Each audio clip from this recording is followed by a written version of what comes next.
அனைவருக்கும் வணக்கம். இன்றைய நாள் புரட்சி பாவேந்தர் பாரதிதாசன் அவர்களுடைய 60ஆம் நினைவு நாள். சூலூர் பாவேந்தர் பேரவைக்கு இது 37ஆம் ஆண்டு நடக்கின்ற ஆண்டு. 36 ஆண்டுகளாய் செயல்படுகின்ற சூலூர் பாவேந்தர் பேரவை 60ஆம் நினைவு நாளை காணும் பாவேந்தர் பாரதிதாசனை நினைவு கூர்கிறது. 60 ஆண்டுக்கு முன்னாலே பாரதிதாசன் எப்படி இறந்தார் என்பதை நினைவு கூறுகின்ற அளவிற்கு நேரில் பார்த்தவர்கள் யாரும் நம்மிடத்தில் இல்லை. அவற்றை நினைவு கூறுகின்ற பொழுதுதான் ஒரு கவிஞன், ஒரு எழுத்தாளன் ஒரு இயக்கத்திற்காக ஒப்படைத்து கொண்ட சிந்தனையாளன் எப்படியெல்லாம் வாழ்ந்தான் என்பதை நாம் புரிந்து கொள்ள முடியும். நாம் வாழ்கின்ற வாழ்க்கை அதை விட மேலானதா இணையானதா என்பதை ஒப்பிட்டு பார்க்கவும் முடியும். பாரதிதாசன் 1964ஆம் ஆண்டு இதே ஏப்ரல் மாதம் 21ஆம் நாள் இயற்கை எழுதினார் என்பது அதை எல்லாம் நூல்களிலுமே பார்க்கலாம். இன்றைக்கு முகநூலிலே அல்லது செய்தித்தாள்களிலே ஏராளமாக அவரை பற்றிய செய்திகள் வருகின்றன. அவர் இறந்தது சென்னை அரசு மருத்துவமனையில். பாரதிதாசன் ஒரு கொள்கைக்காக வாழ்ந்தவர். எந்த ஒரு மனிதனாக இருந்தாலும் அவர்களுக்கு 3 இருக்க வேண்டும். இருந்தால் தான் மனிதன். எனக்கான ஒரு தலைவன், எனக்கான ஒரு இயக்கம், எனக்கான ஒரு கொள்கை, இந்த 3 இருப்பவர் எவரோ அவரே மனிதர். மனிதரில் நெய்யுமோர் மனிதன் நன் நன்று இமைதிர எழுந்து நன்றாய் என்முவாய். இதுதான் பாரதிதாசன் சொன்னவர். அவருடைய நோக்கமே இதுதான். நீ மனிதனாக இரு என்பதுதான். மனிதரில் நெய்யுமோர் மனிதன். ஊரில் அதையும் சொல்ல வேண்டியதாக இருக்குது. நான் மனுஷனுங்கிற எண்ணமே இல்லாமல் இருப்பதனாலே தான் அடுத்தவர் உன்னை மதிக்க வேண்டும் என்ற எண்ணாதே. முதலில் நீ உன்னை மதிக்க கற்றுக்கொள். நான் மனிதன். அஞ்சியோ பிறர்பால் ஆவது கருதியோ வயிறு தன்னை வளர்க்க எண்ணியோ பெற்றதன் கொள்கையை பிறர்கை மாற்றுவோன் உற்றது உரைக்கும் ஒழுக்கம் தீர்ந்தவன். மனிதராக இருப்பவனுக்கு ஒரு கொள்கை, ஒரு தலைமை, ஒரு இயக்கம் இருக்குதா என்றால் ஐயந்தான். காரணம், அந்தந்த சூழலுக்கு ஏற்ற மாதிரி, அடிக்கின்ற காற்றுக்கு ஏற்ற மாதிரி எந்த இயக்கம் மாற்றிக்கொள்வார்கள், என்ன தலைமை மாற்றிக்கொள்வார்கள், என்ன கொள்கை மாற்றியும் கொள்வார்கள், காற்றிலும் விடுவார்கள். அவர்கள் மனித உருவத்திலே உள்ளவர்கள், மனிதர்கள் வாய்ந்த மனித விலங்கு. பெற்றதன் கொள்கையை பிறர்கை மாற்றுவோர் உற்றது உரைக்கும் ஒழுக்கம் தீர்ந்தவர். மனிதர்கள் வாய்ந்த மனித விலங்கு சொல்கிறவர் பாரதிதாசன். பாரதிதாசனுடைய பெயரை தெரியும், பாவேந்தர் தெரியும், புரட்சி கவிஞர் தெரியும், புரட்சி பாவேந்தர் என்று கூட தெரியும். ஆனால் அவர் எப்படி வாழ்ந்தார், அவர் மறைந்ததற்கு பின்னால் நடந்த நிகழ்ச்சிகள் என்ன என்பதையெல்லாம் தெரிந்திருப்பது மிக அரிதுதான். அவர் மனிதனாக வாழ்ந்தார், மற்றவர்களும் மனிதனாக வாழ வேண்டும் என்று விரும்பினார். அதனாலே அவர் இழந்தது ஏராளம். அவர் என்னைப் போல ஒரு ஆசிரியர் தான். நான் புலவர்களை படித்த பொழுது நான் மாநில முதல் மாணவராக தேர்ச்சி பெற்றேன். அது எல்லாருக்கும் தெரிந்த ஒன்று. அதனாலே நான் பெற்ற பெருமைகள் சிறப்புகள் மிகுதி. ஆனால் பாரதிதாசன் அங்கே படித்தது இந்த நான் படித்த புலவருக்கு இணையான ஒன்று. அது பிறவே அந்த மாநிலம், புதுவை மாநிலம் சொல்லும் பிரெஞ்சு சொல்லுதான், பிறவே டி என்பவர். அதில் அவர் மாநில முதல் மாணவராக தேர்ச்சி பெற்றவர். அவரும் ஆசிரியர் தான். ஆனால் கடைசி வரைக்கும் அவர் ஆசிரியராக இருந்தார். எந்த வகுப்புக்கு என்று கேட்டால் உங்களில் யாராவது சொல்வார்களா? கடைசி வரைக்கும் அவர் 3ஆம் வகுப்புக்கு தான் ஆசிரியராக இருந்தார். அவருக்கு பேரே அட்டகிளாஸ் வாத்தியார்னு தான் பேர். அன்றைக்கெல்லாம் முதல் 3 ஆண்டுகள் வரைக்கும் வகுப்புக்கு போகிற பொழுது ஒரு அட்டையை தூக்கிட்டு போவாங்க. இப்போ இந்த அட்டையை மறைச்சி போச்சு. இடையில் கூட வந்துச்சு, அந்த முழு அட்டையை 2ஆம் அடிக்கிற மாதிரி வந்துச்சு. இப்போ எல்லாம் புத்தகமாக மாறி போச்சு. அப்போல்லாம் குழந்தைகளுக்கு இடையில் சண்டை வந்தால் கூட அட்டைக்கு தான் சண்டை நடக்கும். அதனால் அதுக்கு பேர் அட்டகிளாஸ் வாத்தியார்னு பேர். அவர் 3ஆம் வகுப்பு வரைக்கும் தான் ஆசிரியராக இருந்தார். அப்படிப்பட்ட பாரதிதாசன் தான் சென்னையிலே அரசு மருத்துவமனையிலே இயற்கை எழுதினார். அவர் கடைசியாக எழுதியது அவரை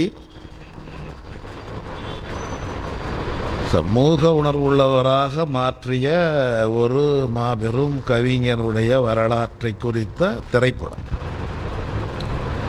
யாருக்குமே ஒரு தலைவர் வேணும். இப்போ இங்கே கூட நிறைய பேர் சொன்னாங்க, பல பேரும் பலவரை பற்றி சொன்னார்கள். ஒவ்வொருவருக்கும் ஒரு தலைவர், ஏதோ ஒரு தூண்டுதல் இருந்தால் தான் ஒரு துளங்கல். நான் எப்படி இருந்தேன் சொல்வார் பாரதிதாசன். நான் எப்படி இருந்தேன், அந்த இடங்காலையில் எழுந்திருப்பேன். எங்கள் அப்பாவுக்கு வள்ளலாருன்னா பிடிக்கும், ராமலிங்க அடிகள் மேலே ரொம்ப பற்று. அவங்க அப்பா அவங்க ஜோசியிடம் பார்க்குற ஒரு வழக்கமும் உண்டு, ஜோசியர் குடும்பம். இவர் காலையில் எழுந்திருப்பார், எடுத்து போய் ஆற்றுல குளிப்பார், குளித்து விட்டு ஈர மணலை எடுத்துக்கொண்டு வருவார். ஈர மணலை எடுத்துக்கொண்டு வீட்டுக்கு வந்து பிள்ளையார் பிடிப்பார். பிள்ளையார் பிடிச்சி அதுக்கு முன்னால் பஜனை பாடுவார். என்ன நோக்கம்? சொர்க்கம் வேணும், அதை தவிர நமக்கு வேறு என்ன வேணும்? சொர்க்கம் வேணும்னு பஜனை பாடுவார். இப்படி தான் நான் இருந்தேன். 30 வயசு வரைக்கும் நான் முட்டாளாக தான் இருந்தேன். பாரதிதாசன் 30 ஆண்டுகள் முடியும் வரைக்கும் நான் எழுதிய அனைத்தும் என்ன சொல்லும், கடவுள் இதோ என்று மக்களுக்கு காட்டி சுட சுட அவன் அருள் தூய்ப்பீர் என்னும். பாட்டெல்லாம் அதே பாட்டு தான், ஆனால் பாட்டெல்லாம் எளிமையானது அல்ல. அருணகிரிநாதர் மாதிரி பாடுவார், ரொம்ப புலமையாளர். விடாமல் எழுதி கொண்டே இருந்தவர், விடாமல் படித்து கொண்டே இருந்தவர், மிகப்பெரிய இலக்கிய புலமை, இலக்கண புலமை வாய்ந்தவர். அருணகிரிநாதருக்கு நிகரானவர். அவருடைய பாட்டெல்லாம் பக்தியிலேயே போயிருந்தாருன்னா அருணகிரிநாதரை விட ஒரு படி மேலே போயிருப்பார். கற்பகப்போதும் பொறியடை குயில் வாடும் கலாப மயில் ஓடி எங்கு நடமாடும் மிக நற்றறுக்க வாசமலர் உட்குடைந்து தேனினங்கள் பொப்பொடுங்கி சூறையிடும் அற்புதங்கள் வாமையிலும் சுற்றி வருவா குடியில் கொதிப்பேனோ கனக சுப்புரத்தினம் தமிழில் துதிப்பேனோ எக்கதிதானோ மருகோனே. இவர்களை பற்றி பார்த்தோம். இப்படி தான் பாடுவார். எல்லா கடவுளை பற்றின பாட்டு கடைசியில் முடிச்சுடுவார். அந்த காலத்து வழக்கம். பாட்டினுடைய இறுதி வரியில் எழுதினவருடைய பெயர் இருக்கும். கனக சுப்புரத்தினம் தமிழில் துதிப்பேனோ வந்துருச்சே. அவர் பேர் சுப்புரத்தினம், அப்பா பேர் கனகசபை. அதை வச்சு தான் கனக என்பது முன்னெழுத்து, இனிஷியல். கனக சுப்புரத்தினம், கனக புள்ளி வச்சுருக்கணும். கனக சுப்புரத்தினம் தமிழில் துதிப்பேனோ, இதுதான் அவருடைய. அப்படி இருந்த நீங்கள் எப்படி மாறினீங்க? பாடலில் பழமையான நடை, பழமையான இலக்கியம் எல்லாவற்றையும் காடு மாறி இருந்ததெல்லாம் கண்டவன் கரைத்து குடித்தவன். ஒரு ஆள் தோன்றினான், அவன் தான் என்ன எளிமையாக எழுது, மக்களை பற்றி எழுது, நாட்டை பற்றி எழுது, மக்களுடைய வாழ்க்கையை பற்றி எழுதுன்னு எனக்கு ஒரு புது உலகத்தை காட்டினான். அவர் பாடலில் பழமுறை பழநடை என்பதோர் காடு முழுவதும் கண்டபின் கடைசியாய் சுப்பிரமணிய பாரதி தோன்றி என் பாட்டிற்கு புது முறை புது நடை காட்டினான். பாரதிதாசனே எழுதினது. என் பாட்டுக்கு புது முறை காட்டியது அவர், புது நடை காட்டியது அவர். பேர்பட்ட பாரதி, பகை நடுங்கச் செய்த பாரதி பாட்டை நீ பாராட்டு மறவனே. என்ன பாரதி இப்போ தெரியல, பாரதியவே எதிராக நினைக்கிறவங்க எல்லாம் இருக்கிறாங்க நம்மகிட்டே பல பேர்லாம். பாரதி இறந்ததெல்லாம் 1921 பாரதிதாசன் நீண்டகாலம் வாழ்ந்தார். 64 தான் மறைகிறார். 73 வயது வரை வாழ்ந்தார். ஆனால் பாரதியார் 39 வயது வரைக்கும் தான் வாழ்ந்தார். மிக சுருக்கமான வாழ்க்கை அவருடைய வாழ்க்கை. 1921 மறைந்து விட்டவர். அப்பொழுது எந்த ஒரு முற்போக்கான இயக்கமும் இல்லை, எந்தவித முற்போக்கான கருத்துக்களை சொல்லுவதற்கான முயற்சியும் இல்லை. அவராக படித்தார். அவராக படித்தது. அவர் சின்ன வயசுலேயே அம்மா இறந்துட்டாங்க. அதனால் அவருடைய அத்தை வீட்டில் தான் போய் அவர் வாழ்ந்தார். யார் சொல்லிகிட்டு இருக்கிறேன்? பாரதியாரை பற்றி. அந்த பாரதியாருடைய அத்தை வீடு இருந்தது காசி. காசிக்கு இன்னொரு பெயர் வாரணாசி. அது இந்தியில் வாரணாசி, ஆங்கிலத்தில் அதுக்கு பெயர் பனாரஸ். 3வது தான். அந்த காசியில் தான் போய் அத்தை வீட்டில் படித்தார். அங்கே அவருக்கு மிகவும் பிடித்தவர் ஆங்கிலத்தில் தான் படித்தார். ஆங்கிலத்தில் படித்த பொழுது ஆங்கிலத்தில் இவருக்கு மிகவும் பிடித்த கவிஞர் ஷெல்லி. பாரதிக்கு ஒரு தாசன் வந்தார், பாரதிதாசன். அவருக்கு தான் இன்றைக்கி நினைவு நாள். பாரதியே இன்னொருவருக்கு தாசன், அவர் ஷெல்லி தாசன் தான் பெயர் வைத்து கொண்டார். ஷெல்லி என்பவன் அவன் படித்த கல்லூரியிலே இருந்து வெளியேற்றப்பட்டவன். காரணம் அவன் நாத்தியன்.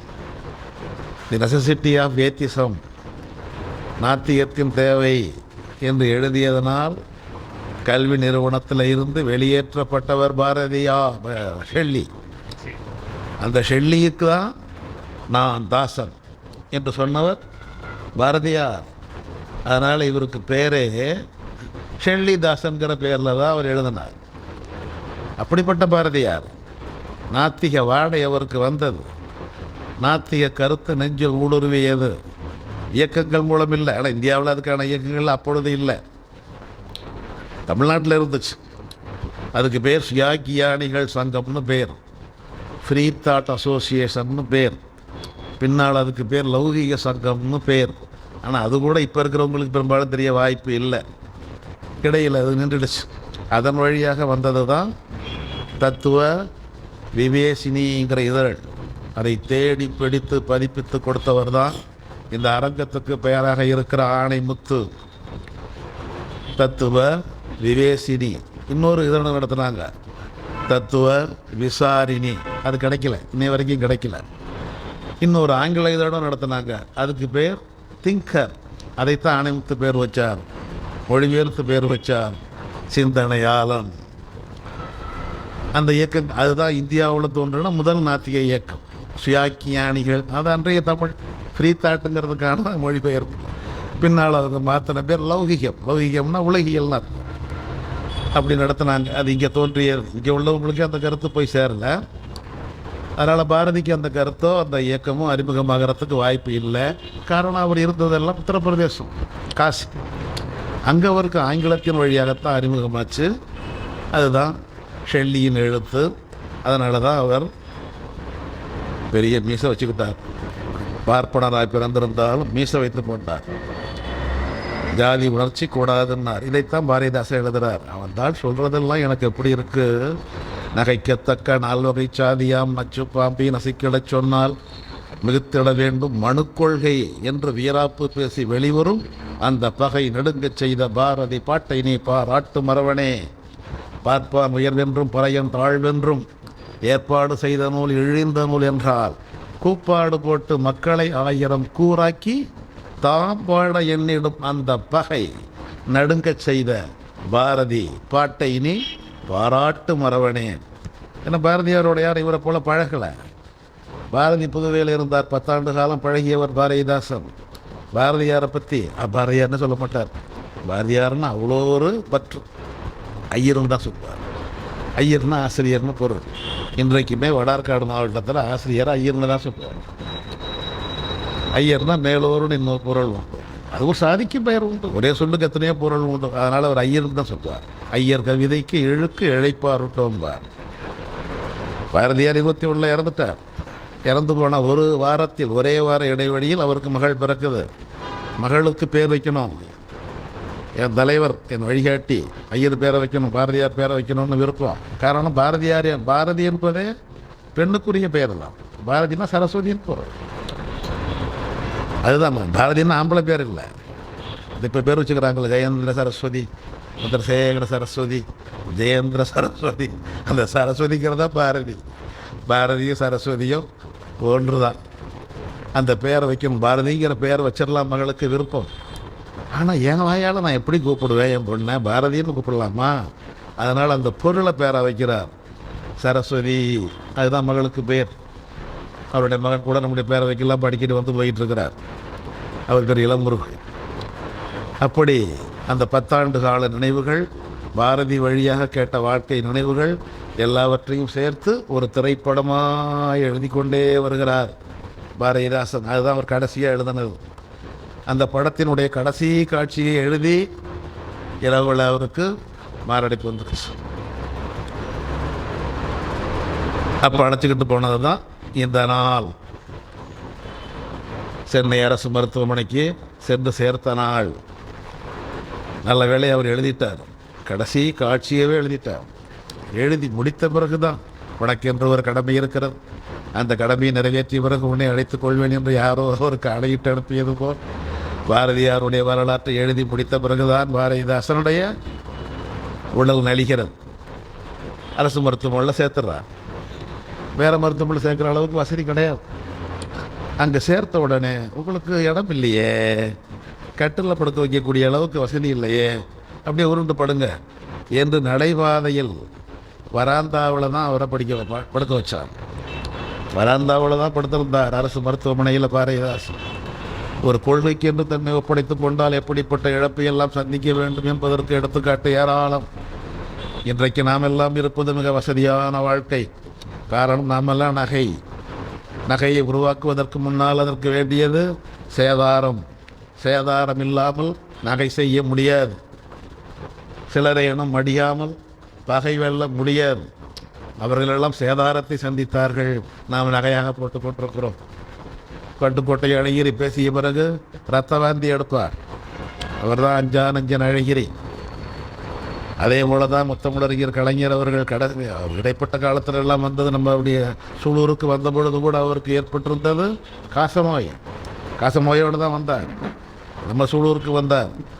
கலைஞர் வந்த பொழுது எனக்கு ஒரு சிற்றுண்டி வேண்டாம், சூடான பாலும் முட்டையும் கொடுங்க, பாலில் முட்டையை ஊற்றி குடிக்கிறேன் அப்படின்னு அதில் தான் ஊற்றி கொடுத்தோம். அவருக்கு இருந்தது டிபி, காசநோய். அதெல்லாம் அப்படி எழுதி கொடுத்தோம், கலைஞர்கிட்டே கொடுத்தோம்.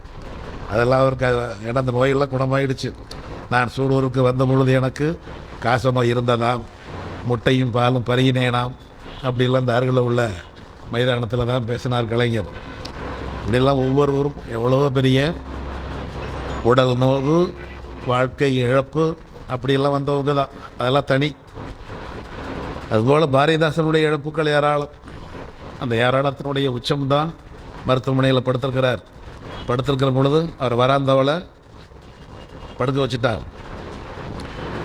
அவரை போய் பார்த்தவங்க எல்லாம் எப்பேற்பட்ட எங்களுடைய கவிஞன், மாபெரும் கவிஞன், புரட்சி கவிஞன் பாரதிதாசன், வேந்தர், அவருக்கு ஒரு கட்டில் இல்லையா அப்படிங்கிறப்போ இந்த இருப்பிட அதிகாரின்னு பார்க்கும்போது அரசு மருத்துவமனையிலையும் ஆரம்பவாங்க. அவர் தான் முழு அதிகாரம் உள்ளவர். இந்த ஆரம்பவை பார்த்தா அவருக்கு ஒரு வேலை சிறப்பு பிரிவு கூட கொடுப்பாரு அப்படிம்பாங்க. ஏன், அவர் ஆசிரியராக இருந்தவர். உடனே நாவலர் நெடுஞ்செழியன், கலைஞர், தமிழ்வாணம், மூவா, கண்ணதாசன் இவங்கெல்லாம் சேர்த்து தான் போய் அவர்கிட்ட முறையிடுவாங்க. எங்களுடைய மாபெரும் கவிஞனை இந்த சென்னை அரசு மருத்துவமனையில் நடைபாதையில் படுக்க வச்சுருக்கிறீங்களே, அவருக்கு ஒரு கட்டில் கொடுங்க. அவர் ஆசிரியராக இருந்தவர் புதுச்சேரியில். ஆசிரியராக நான் அவருக்கு சிறப்பு பிரிவே கொடுப்பேன், ஸ்பெஷல் வார்டே கொடுப்பேன், சிறப்பு பிரிவே கொடுப்பேன் என்று மகிழ்ச்சியோடு சொல்வார் அந்த மருத்துவ அதிகாரி. போய் அவர்கிட்ட கேட்டுட்டு வாங்க, என்ன ஊதியம், என்ன ஓய்வூதியம் வாங்குறார் அப்படின்னு. இப்போ நாங்கள் 2 பேரும் ஆசிரியர், ஓய்வூதியம் வாங்குகிற ஆசிரியர். அதனால் அவர்கிட்ட போய் கேட்டுக்கிட்டு வாங்க பார். உன்னையும் பாரதிதாசன்கிட்ட கேட்டுக்கிட்டு வருவாங்க. கேட்டுக்கிட்டு வந்து இந்த மருத்துவ அதிகாரிகிட்ட சொல்லுவாங்க, 80 ரூபா வாங்குறார். 80 ரூபாவா? எத்தனை ஆண்டு வேலை செஞ்சார்? 38 ஆண்டு. 38 ஆண்டு ஆசிரியர் பணி செஞ்சு ஒருத்தர் வெறும் 80 ரூபா தான் வாங்குறாரா? 100 ரூபா வாங்கினால்தான் சிறப்பு பிரிவு கொடுக்க முடியும். இவருக்கு 100 வெள்ள, அதில் 20 குறையுது. அதனால் சிறப்பு பிரிவு கொடுக்க வழி இல்லை. கை விரிச்சுப்பாங்க. உடனே எல்லாருமே கேட்பாங்க, என்ன நீங்கள் 38 ஆண்டு பணியாற்றி வெறும் 80 ரூபா வாங்குறீங்களே, ஏன் இப்படி குறைச்சிருக்கு அப்படின்னு. எங்கே என்ன வேலை செய்ய விட்டான்? எல்லாம் எனக்கு பேர் வச்சான், சுயமரியாதைக்காரன். என் ஊதிய உயர்வெல்லாம் நிறுத்தி வச்சான், அடிக்கடி இடம் மாற்றினான். அதனால் என்னுடைய ஊதியத்தில் அவன் வச்ச கை வைத்தான், இவ்வளவு தான் கிடச்சிது. என்ன பண்ணிவிடுவான்? இடம் விட்டு இடம் மாற்றுவான், மாற்றிட்டு போகிறான். இப்படி தான் சொல்லுவது அவருடைய வழக்கம், பாரதிதாசனுடைய வழக்கம். அதனால் ஆண்டுக்கு ஒரு முறை கொடுக்கக்கூடிய ஊதிய உயர்வு நிறுத்தப்பட்டது. அது இன்றைக்கு உள்ள வழக்கம். அன்றைக்கு ரொம்ப கடுமையான வழக்கம். வெறும் 80 ரூபா தான். மக்களை நேசித்த பாரதிதாசன் மக்களோடு மக்களாகத்தான் படுத்திருந்தார். மக்களோடு மக்களாக படுத்திருந்த பொழுது அவர் மேலே விருப்பமுள்ள, மிகவும் அவர் மேலே அன்புள்ள ஒரு சின்ன பெண், அது அஞ்சல் துறையில் பணியாற்றுகிற பெண், அனுசூயான்னு பேர். பா பா வருது, நான் வடபழனிக்கு போனப்பா, முருகன் கோயிலுக்கு போனப்பா, விபூதி கொண்டு வந்திருக்கிறப்பா, நல்லா இருக்கீங்கப்பா, நெத்தியில் விபூதி வச்சு விடுது. என்ன மந்திரமா? தட்டி விடுறார். அதுதான் பாரதிதாசன். இரவு இந்த வாழ்வினுடைய இறுதியை சந்திக்கக்கூடிய அந்த கடைசி நேரத்தில் கூட நான் ஒரு நாத்திகன், பகுத்தறிவாளன், என் நெத்தியில் விபூதியை பூசி என்னை அவமானப்படுத்தி விடாதே, என் கொள்கையை இழிவுபடுத்தி விடாதே. உன் விபூதி என்னை காப்பாற்றுமா? இந்த அறிவியலும் மருத்துவமும் காப்பாற்றாத செயலை உன் விபூதி நிறைவேற்றி விடுமா? மந்திரமா? தட்டி விடுற. இதுதான் பாரதிதாசன். கொள்கைக்காக வாழ்ந்த பாரதிதாசன் இப்படி தான் இருந்தார். இறந்துடுறார். இறந்து போன பிறகு அவருடைய உடலை சென்னையில் இருந்து புதுவைக்கு கொண்டு போகணும். கொண்டு போவதற்காக உங்கள்கிட்ட மகிழ்ந்துருக்குமா? ஐயோ, இறந்து போன குணத்தை வண்டியில் ஏற்றினா அப்புறம் நாங்கள் மனுஷன் ஏறுறதா? வீட்டில் உள்ளவங்கள்லாம் ஏற்றுக்க மாட்டாங்க. ஒவ்வொருத்தராக மறுத்து விடுகிறார்கள். அன்றைக்கு மிகப்பெரிய நிலையில் இருந்த, இயக்கத்தின் முன்னணியில் இருந்த பல பேர் தங்களுடைய வாகனத்தை கொடுப்பதற்கு மறுத்து விட்டார்கள்.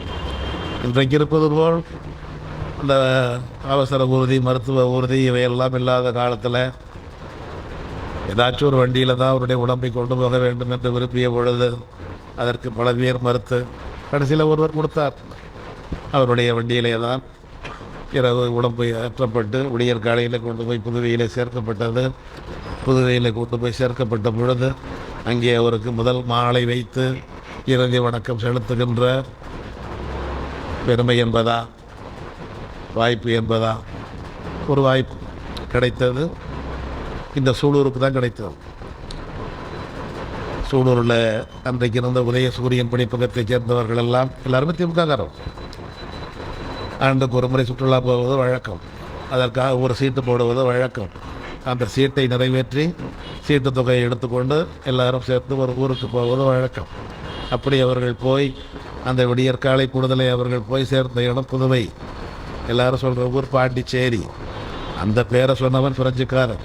பிரெஞ்சுக்காரனுக்கு புதுச்சேரிங்கிற சொல் வாயில் வரலை. அதனால் புதுச்சேரி என்பதை பொந்திச்சேரி என்றார். பொந்திச்சேரி பாண்டிச்சேரியானது.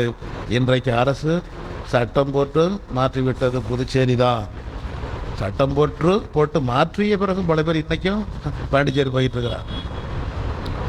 அதுபோல் நாம் ஊட்டியை உதகமண்டலம் ஆக்கிவிட்டோம், சுருக்கமாக உதகையாக்கிவிட்டோம். இருந்தாலும் எல்லாரும் போகிறது ஊட்டிக்கு தான் போகிறாங்க. அதே சமயம் மகாராஷ்டிரத்தில் இருக்கிறவர் தன்னுடைய பம்பாய்க்கு மும்பை என்று பேர் வைக்கிறான். உடனே இங்கே எடுக்கிற படம் கூட மும்பை எக்ஸ்பிரஸ் ஆகிறது. பம்பாய் என்பதை சொல்லாமல் மும்பை என்பதை வெளிப்பாக சொல்லுவோர் தமிழர். அடுத்தவன் மொழிக்கு அவ்வளவு அக்கறை எடுத்துக்கொள்வார். தன்னுடைய மொழிக்கு பாண்டிச்சேரி என்னங்க, புதுச்சேரி என்னங்க, எல்லாம் ஒன்று தான். ஊட்டி என்னங்க, உதகமண்டலம் என்னங்க, எல்லாம் ஒன்று தான். மயிலாடுதுறை என்னங்க, மாயவரம் என்னங்க என்று நமக்கு அவர் அறிவுரை சொல்கிறார். வடமொழியில் இருக்கிற மாயவரம் வேண்டாம், மயிலாடுதுறை வந்தாச்சு, ஓரளவு சொல்கிறார். ஆங்கிலத்தில் உள்ள மெட்ராஸ் வேண்டாம், சென்னை ஓரளவு வந்துருச்சு, நடைமுறைக்கு வந்துருச்சு. ஆனால் உதகை வர மறுக்குது, உதகமண்டலம். அதுபோல் புதுச்சேரி என்பது கூட பல பேர் சொல்வதை நான் பார்க்க முடியவில்லை. புதுச்சேரி தான். அந்த புதுச்சேரியிலே விடியற்காலையில் பாரதிதாசன் இறந்து விட்டாலும் என்ற செய்தி பிரபலம் பொழுது யாருங்க அது? பாரதிதாசன். நம்ம கட்சிக்காரில் அவர் இறந்து போயிட்டாரா? எப்போ இறந்தார்? சென்னையிலேருந்து இப்போ தான் உடம்பு வந்துருச்சு. அவர் மாலை வாங்கி போய் முதல் மாலை வைத்தது நம்முடைய சூலூருக்கு பல பெருமை. இங்கே தான் வந்தார் பாரதிதாசன். பாரதிதாசன் வந்தது இங்கே ஒரு திருமணத்திற்கு வந்தார். அந்த திருமணத்தை நடத்தி வைத்தவர் தந்தை பெரியார். வாழ்த்துறையாற்றியவர் அறிஞர் அண்ணா. கூடவே பூவாளூர் பொன்னம்பலனார், கூடவே பாரதிதாசன். நாகப்பத்தவருடைய குடும்பத்தில் நடந்த ஒரு திருமணம். அந்த திருமணம் முடிந்தது காலை நேரம் 46. அவர் இறந்தது 64. 64 46 போயிட்டார். 46 அந்த திருமணம் காலையில் முடிந்த உடனே அன்றைக்கு மாலையே பொதுக்கூட்டம். அன்றைக்கு பொதுக்கூட்டம் நடப்பதெல்லாம் பெருமாள் கோயில் தான், பெருமாள் கோயில் மைதானம் தான். அப்போ இதெல்லாம் அண்ணா சிறுநீ அரங்கம்லாம் வரல. பெருமாள் கோயில் மைதானத்தில் பெரியார் பேச, அண்ணா பேச, பாரதிதாசன் பேச, அவர்களெல்லாம் பேசுவதற்கு முன்னாலே ஒரு மாணவன் பேச, ஏன்னா நேரம் போகணுமே, அவங்க எல்லாம் பேசுவாங்கன்னு சொல்வதற்காக ஒரு மாணவனை பேச விடுகிறார்கள். அந்த மாணவன் அண்ணாமலை பல்கலைக்கழக மாணவன். அந்த ஆண்டு தான் அவர் எம்ஏ, அவர் போட்டுக்கிட்ட பட்டம். ஆனால் அவர் எம்ஏ படிக்கலை. அப்போல்லாம் எம்ஏங்கிற படிப்பே கிடையாது. வரலாறு என்பது வியப்பானது. ஒவ்வொன்றையுமே சொன்னால், அதற்கு உள்ளே நுழைந்து சொன்னால் அது ஒரு புதிய உலகத்தை காட்டும். அன்றைக்கு இருந்தது பிஏ ஹானர்ஸ் தான். பிஏ ஹானர்ஸ் என்பதைத்தான் பின்னால் எம்ஏ மாற்றினார்கள். அவர் படித்தது பிஏ ஹானர்ஸ். அந்த பிஏ ஹானர்ஸனுடைய இறுதி ஆண்டு படிக்கிற மாணவர் தான் அண்ணாமலை பல்கலைக்கழக மாணவர் என்ற சிறப்பால் பெரியார் 2 மாணவரையே அழைத்து கொண்டு வருவார். அந்த 2 மாணவரில் அன்றைக்கு ஒருத்தர் தான் வந்திருந்தார் கூட. அந்த ஒரு மாணவரைத்தான் பேச, நாளைக்கு நீலாம் தான் வரணும், இந்த இயக்கத்தெல்லாம் காப்பாற்றணும் என்று சொல்லி அந்த மாணவனை பேச விடுவார்கள். அவர் பேசுனது கொஞ்சம். ஆனால் பாரதிதாசனுடைய பாட்டை உணர்ச்சியோடு சொன்னார்.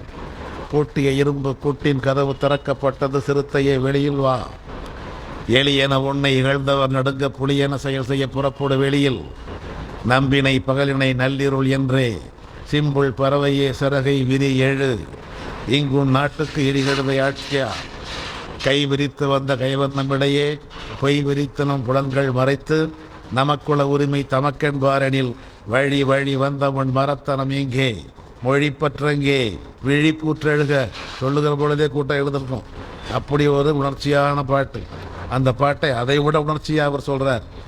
அவர் சொல்லி முடித்த உடனே பாரதிதாசன் எழுந்திரிச்சு, நல்லா சொன்னேன், இதே மாதிரி சொல்லு, ஒவ்வொரு கூட்டத்திலையும் சொல்லு, என் பாட்டை நான் எப்படி எழுதினானோ அதை விட உணர்ச்சியாக நீ சொல்கிற, எல்லா கூட்டத்திலையும் இதே மாதிரி சொல்லு என்று பாரதிதாசன் ஆணையிட்டது இந்த சூலூரில். அந்த மாணவர் தான் நாவலர் இரா நெடுஞ்செழியன். இந்த நாவலர் அவருடைய வாழ்க்கை வரலாற்றிலே எழுதிட்டார். நான் பாரதிதாசனுடைய பாடலை சொல்ல அதை பாரதிதாசனே கேட்டு வியந்து இதேபோல் ஒவ்வொரு கூட்டத்திலும் பேசு என்று எனக்கு ஆணையிட்டது சூலூரில். சூலூருக்குள்ள பெருமைகள் என்பது எளிமையானவை அல்ல. ஆனால் இன்றைக்கு இருக்கிற சூழல் அவற்றை எல்லாம் நினைவுபடுத்தி கொண்டே இருக்க வேண்டும். இன்றைக்கு இருக்கிற சூழலுக்கு நாம் நினைவுபடுத்தி கொண்டே இருக்க வேண்டும், சொல்லிக்கொண்டே இருக்கணும். இல்லைன்னா அது இன்னொரு சூழலாக மாற்றிடும். வரலாறு என்பதே பின்னோக்கி பார்ப்பது முன்னோக்கி பாய்வதற்காக. பின்னோக்கி பார்க்காதவர்களால் முன்னோக்கி பாய முடியாது. அந்த நாவலர் இரா நெடுஞ்செழியன் இந்த சூலூரில் தான் முதல் முறையாய் பாரதிதாசனுடைய பாடலை பாடினார். வாழ்நாள் முழுவதும் அவர் பேச்சை முடிக்கிற பொழுது பூட்டிய இரும்பு கூட்டியின் கதவுங்கிற பாட்டு இன்னும் வெள்ளிய நினச்சிக்கிட்டு இருப்பாங்க. அதை சொல்லுகிற பொழுது அவருடைய கால் அப்படியே முன்னங்கால் தூக்கும். இந்த விரலில் நின்றுக்கிட்டு தான் இருப்பார். அவர் 2 கண்ணையும் மூடியிருப்பார். நாங்களாம் ரொம்ப அவருடைய குரலை பேச்சை சுவைத்தவங்க. பாரதிதாசன் மேலே பற்றி எங்களுக்கெல்லாம் வந்ததுக்கு ஒரு காரணம், பெரும்பாலும் எங்களை போன்ற பலருக்கும் வந்தது காரணம் நாவலருடைய பாவேந்தர் பேச்சு தான். பாவேந்தரை அவர் கூட பேசினப்போ ரொம்ப குறைவு. அவ்வளவு சுவைப்பட பேசுவார், அவ்வளவு உணர்ச்சியாக பேசுவார். கலைஞர் பேசுவார், அண்ணா பேசுவார், அன்பழகன் பேசுவார். அவர்களை விட ஒருபடி மேலே பேசுவார் நாவலர் அவர்கள். அப்படி அந்த பேச்சு அவ்வளவு சுவையாக இருக்கும். அந்த பேச்சை முடிக்கிற பொழுது அப்படி உணர்ச்சி பூர்வமாக இருக்கும். 2 கண்ணையும் மூடிக்குவார். 2 கண்ணையும் மூடிக்கொண்டு தான் அந்த பாட்டை சொல்லி முடிப்பார். அப்படிப்பட்ட நாவலர் தன்னுடைய குரலை பாரதிதாசன் கேட்கின்ற வாய்ப்பை பெற்றது இந்த சூலூரில். அவர் படித்தது பிஏ ஹானர்ஸ். பிறகு எம்ஏ என்ற ஒரு பட்டம் வந்த உடனே 25 ரூபா கட்டியவர்கள் எல்லாம் எம்ஏ பட்டம் போட்டுக்கொள்ளலாம். அதனால் அந்த காலத்தில் அதுக்கு பேர் 25 ரூபா எம்ஏம்பாங்க. 25 ரூபா கொடுத்து கட்டிட்டோம்னா பிஏ ஹானர்ஸ் பெற்றவர்கள் எல்லாம் எம்ஏ. அப்படி வந்தவர் தான் பழகும். 2 பேரும் ஒன்றா படித்தவர்கள் தான். ஒவ்வொரு கூட்டத்துக்கும் பெரியார் அழைத்து செல்கிற 2 மாணவர்கள். ஒருவர் ராமையா தான் பின்னால் மாற்றிக்கொண்டார் அன்பழகன். இன்னொருவர் நாராயணசாமி தான் மாற்றிக்கொண்டார் நெடுஞ்செழியன். இந்த இயக்கத்தின் வரலாறு இப்படித்தான். பெயர்கள் தமிழில் இருக்க வேண்டும் என்பதை தன்னோட கூட இருக்கிறவங்களுக்கு நடைமுறைப்படுத்தினார். அப்படித்தான் சாரங்கபாணி வீரமணி ஆனார், சின்னராஜு சிற்றரசு ஆனார். இப்போ என்னுடைய சம்பந்தி, என்னுடைய மருமகன் இங்கே வந்திருக்கிறார். என்னுடைய சம்பந்தி, அவர் பேர் கோவிந்தசாமி, அவர் மாற்றிக்கொண்டார் குரல் அன்பன். இங்கே சண்முக சுந்தரம் இருந்தார், அவர் மாற்றிக்கொண்ட பெயர் தான் சூலூர் தமிழ் அடியார். சக்திவேல் மாற்றிக்கொண்ட பெயர் தான் சூலூர் தமிழ் நெஞ்சன். சுப்பிரமணி மாற்றிக்கொண்ட பெயர் தான் தூய மணி. சூலூருக்கு அந்த வரலாறு உண்டு நிறைய. இதெல்லாம் சுடு வரலாறுலேயே எழுதிட்டோம். யார் யார் தங்களுடைய பெயரை நல்ல தமிழில் மாற்றிக்கொண்டால் என்பதற்கான வரலாறு சூலூருக்கும் ஒரு பெரிய வரலாறு உண்டு. அப்படி அந்த நாவலரெல்லாம் சேர்ந்து தான் நாவலர், கலைஞர், பேராசிரியர், கண்ணதாசன், அண்ணா எல்லாருமே இணைந்து தான் புதுவைக்கு உடம்பை எடுத்து செல்வார்கள். அங்கே தான் பாரதிதாசனுடைய உடம்புக்கு முதல் மாலை வைத்தது இந்த சூலூரைச் சேர்ந்த உதயசூரியன் படிப்பமைக்கும். அதற்கு பிறகு பாரதிதாசனுடைய பெருமை, ஆற்றல் எல்லாவற்றையும் அறிந்து அவருக்கு ஒரு நினைவிடம் கட்ட வேண்டும். அப்படியெல்லாம் ஒன்றும் கிடையாது, எதுவுமே கிடையாது. எல்லாரையும் புதைக்கிற பாப்பம்மாள் சுடுகாடுங்கிற ஒரு சுடுகாடு கொண்டு போய் புதை, அவ்வளவுதான். சராசரி மனிதனை எப்படி நடத்துவார்களோ அப்படித்தான் பாரதிதாசனை நடத்தினார்கள். பாரதிதாசனை கொண்டு போய் பாப்பம்மாள் சுடுகாடு என்று அங்கே இருக்கிற ஒரு சராசரி சுடுகாட்டில் தான் புதைத்து, பிறகு அவருக்கு இந்த பெருமை சிறப்பெல்லாம் வந்து அவர் பேசிய கொள்கையே ஆட்சியிலே அமர்ந்து அவரால் உருவாக்கப்பட்டவர்களே அதிகாரத்திலே உயர்ந்தவர்களாக அமர்ந்து, அதனாலே பாரதிதாசன் சிறப்பு எல்லோருக்கும் தெரிந்து இப்போ அங்கே அவர் குறுநிலையோடு கட்டியிருக்கிறார். அவர் வாழ்ந்த வீட்டை இப்பொழுது பாரதிதாசன் நினைவிடமாக்கியிருக்கிறார். பாரதிதாசன் வாழ்ந்த காலத்திலே பெற்றது எல்லாம் புறக்கணிப்பு. அதனாலே தான் அவருக்கு 80 ரூபா ஓய்வூதியம். அந்த ஓய்வூதியம் 80 ரூபா என்பதனாலே அரசு மருத்துவமனை அவருக்கு கட்டில் கொடுக்க மறுத்தது, சிறப்பு பிரிவு கொடுக்க மறுத்தது. அந்த பாரதிதாசன் கடைசி வரைக்கும் 3ஆம் வகுப்பு ஆசிரியராகத்தான் இருந்தார். பாரதிதாசன் எப்படி நான் இந்த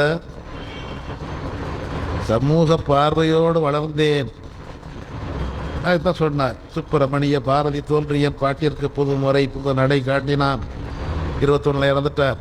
21 இறந்த பிறகும் 7 ஆண்டு காலம் அவர் நம்பியது காந்தியம், இந்திய தேசிய விடுதலை, காந்தியடிகள். இதைத்தான் அவர் நம்பினார், இதைத்தான் விரும்பினார். 7 ஆண்டுகள் வரைக்கும், 27 வரைக்கும். முதல்ல பாடியதெல்லாம் முருகனை பற்றி, பக்தியை பற்றி, கடவுளை பற்றி, சொர்க்கம் கொடு என்பதுதான் கொள்கை. அப்படித்தான் பாடினார். பின்னால் அப்படியே மாறிட்டார். கடவுள் இருந்த இடத்துக்கு வந்து விட்டார் காந்தி. சொர்க்கம் வேண்டும் என்ற கொள்கைக்கு மாறாய் இந்தியாவுக்கு சுதந்திரம் வேண்டும் என்ற கொள்கைக்கு வந்து விட்டார். அப்பொழுது எழுதிய பாட்டெல்லாம் மிக சுவையான பாட்டு. அதெல்லாம் இப்பொழுது யாரும் பேசுவது இல்லை. பாரதிதாசனுக்கும் இந்திய விடுதலை இயக்கத்திற்கும் உள்ள பின்னணியை பெரும்பாலும் பேசப்படுவது இல்லை. இப்போ நாங்கள் அந்த நூலெல்லாம் கொண்டு போய் மாபோசிக்கிட்ட கொடுத்தோம்.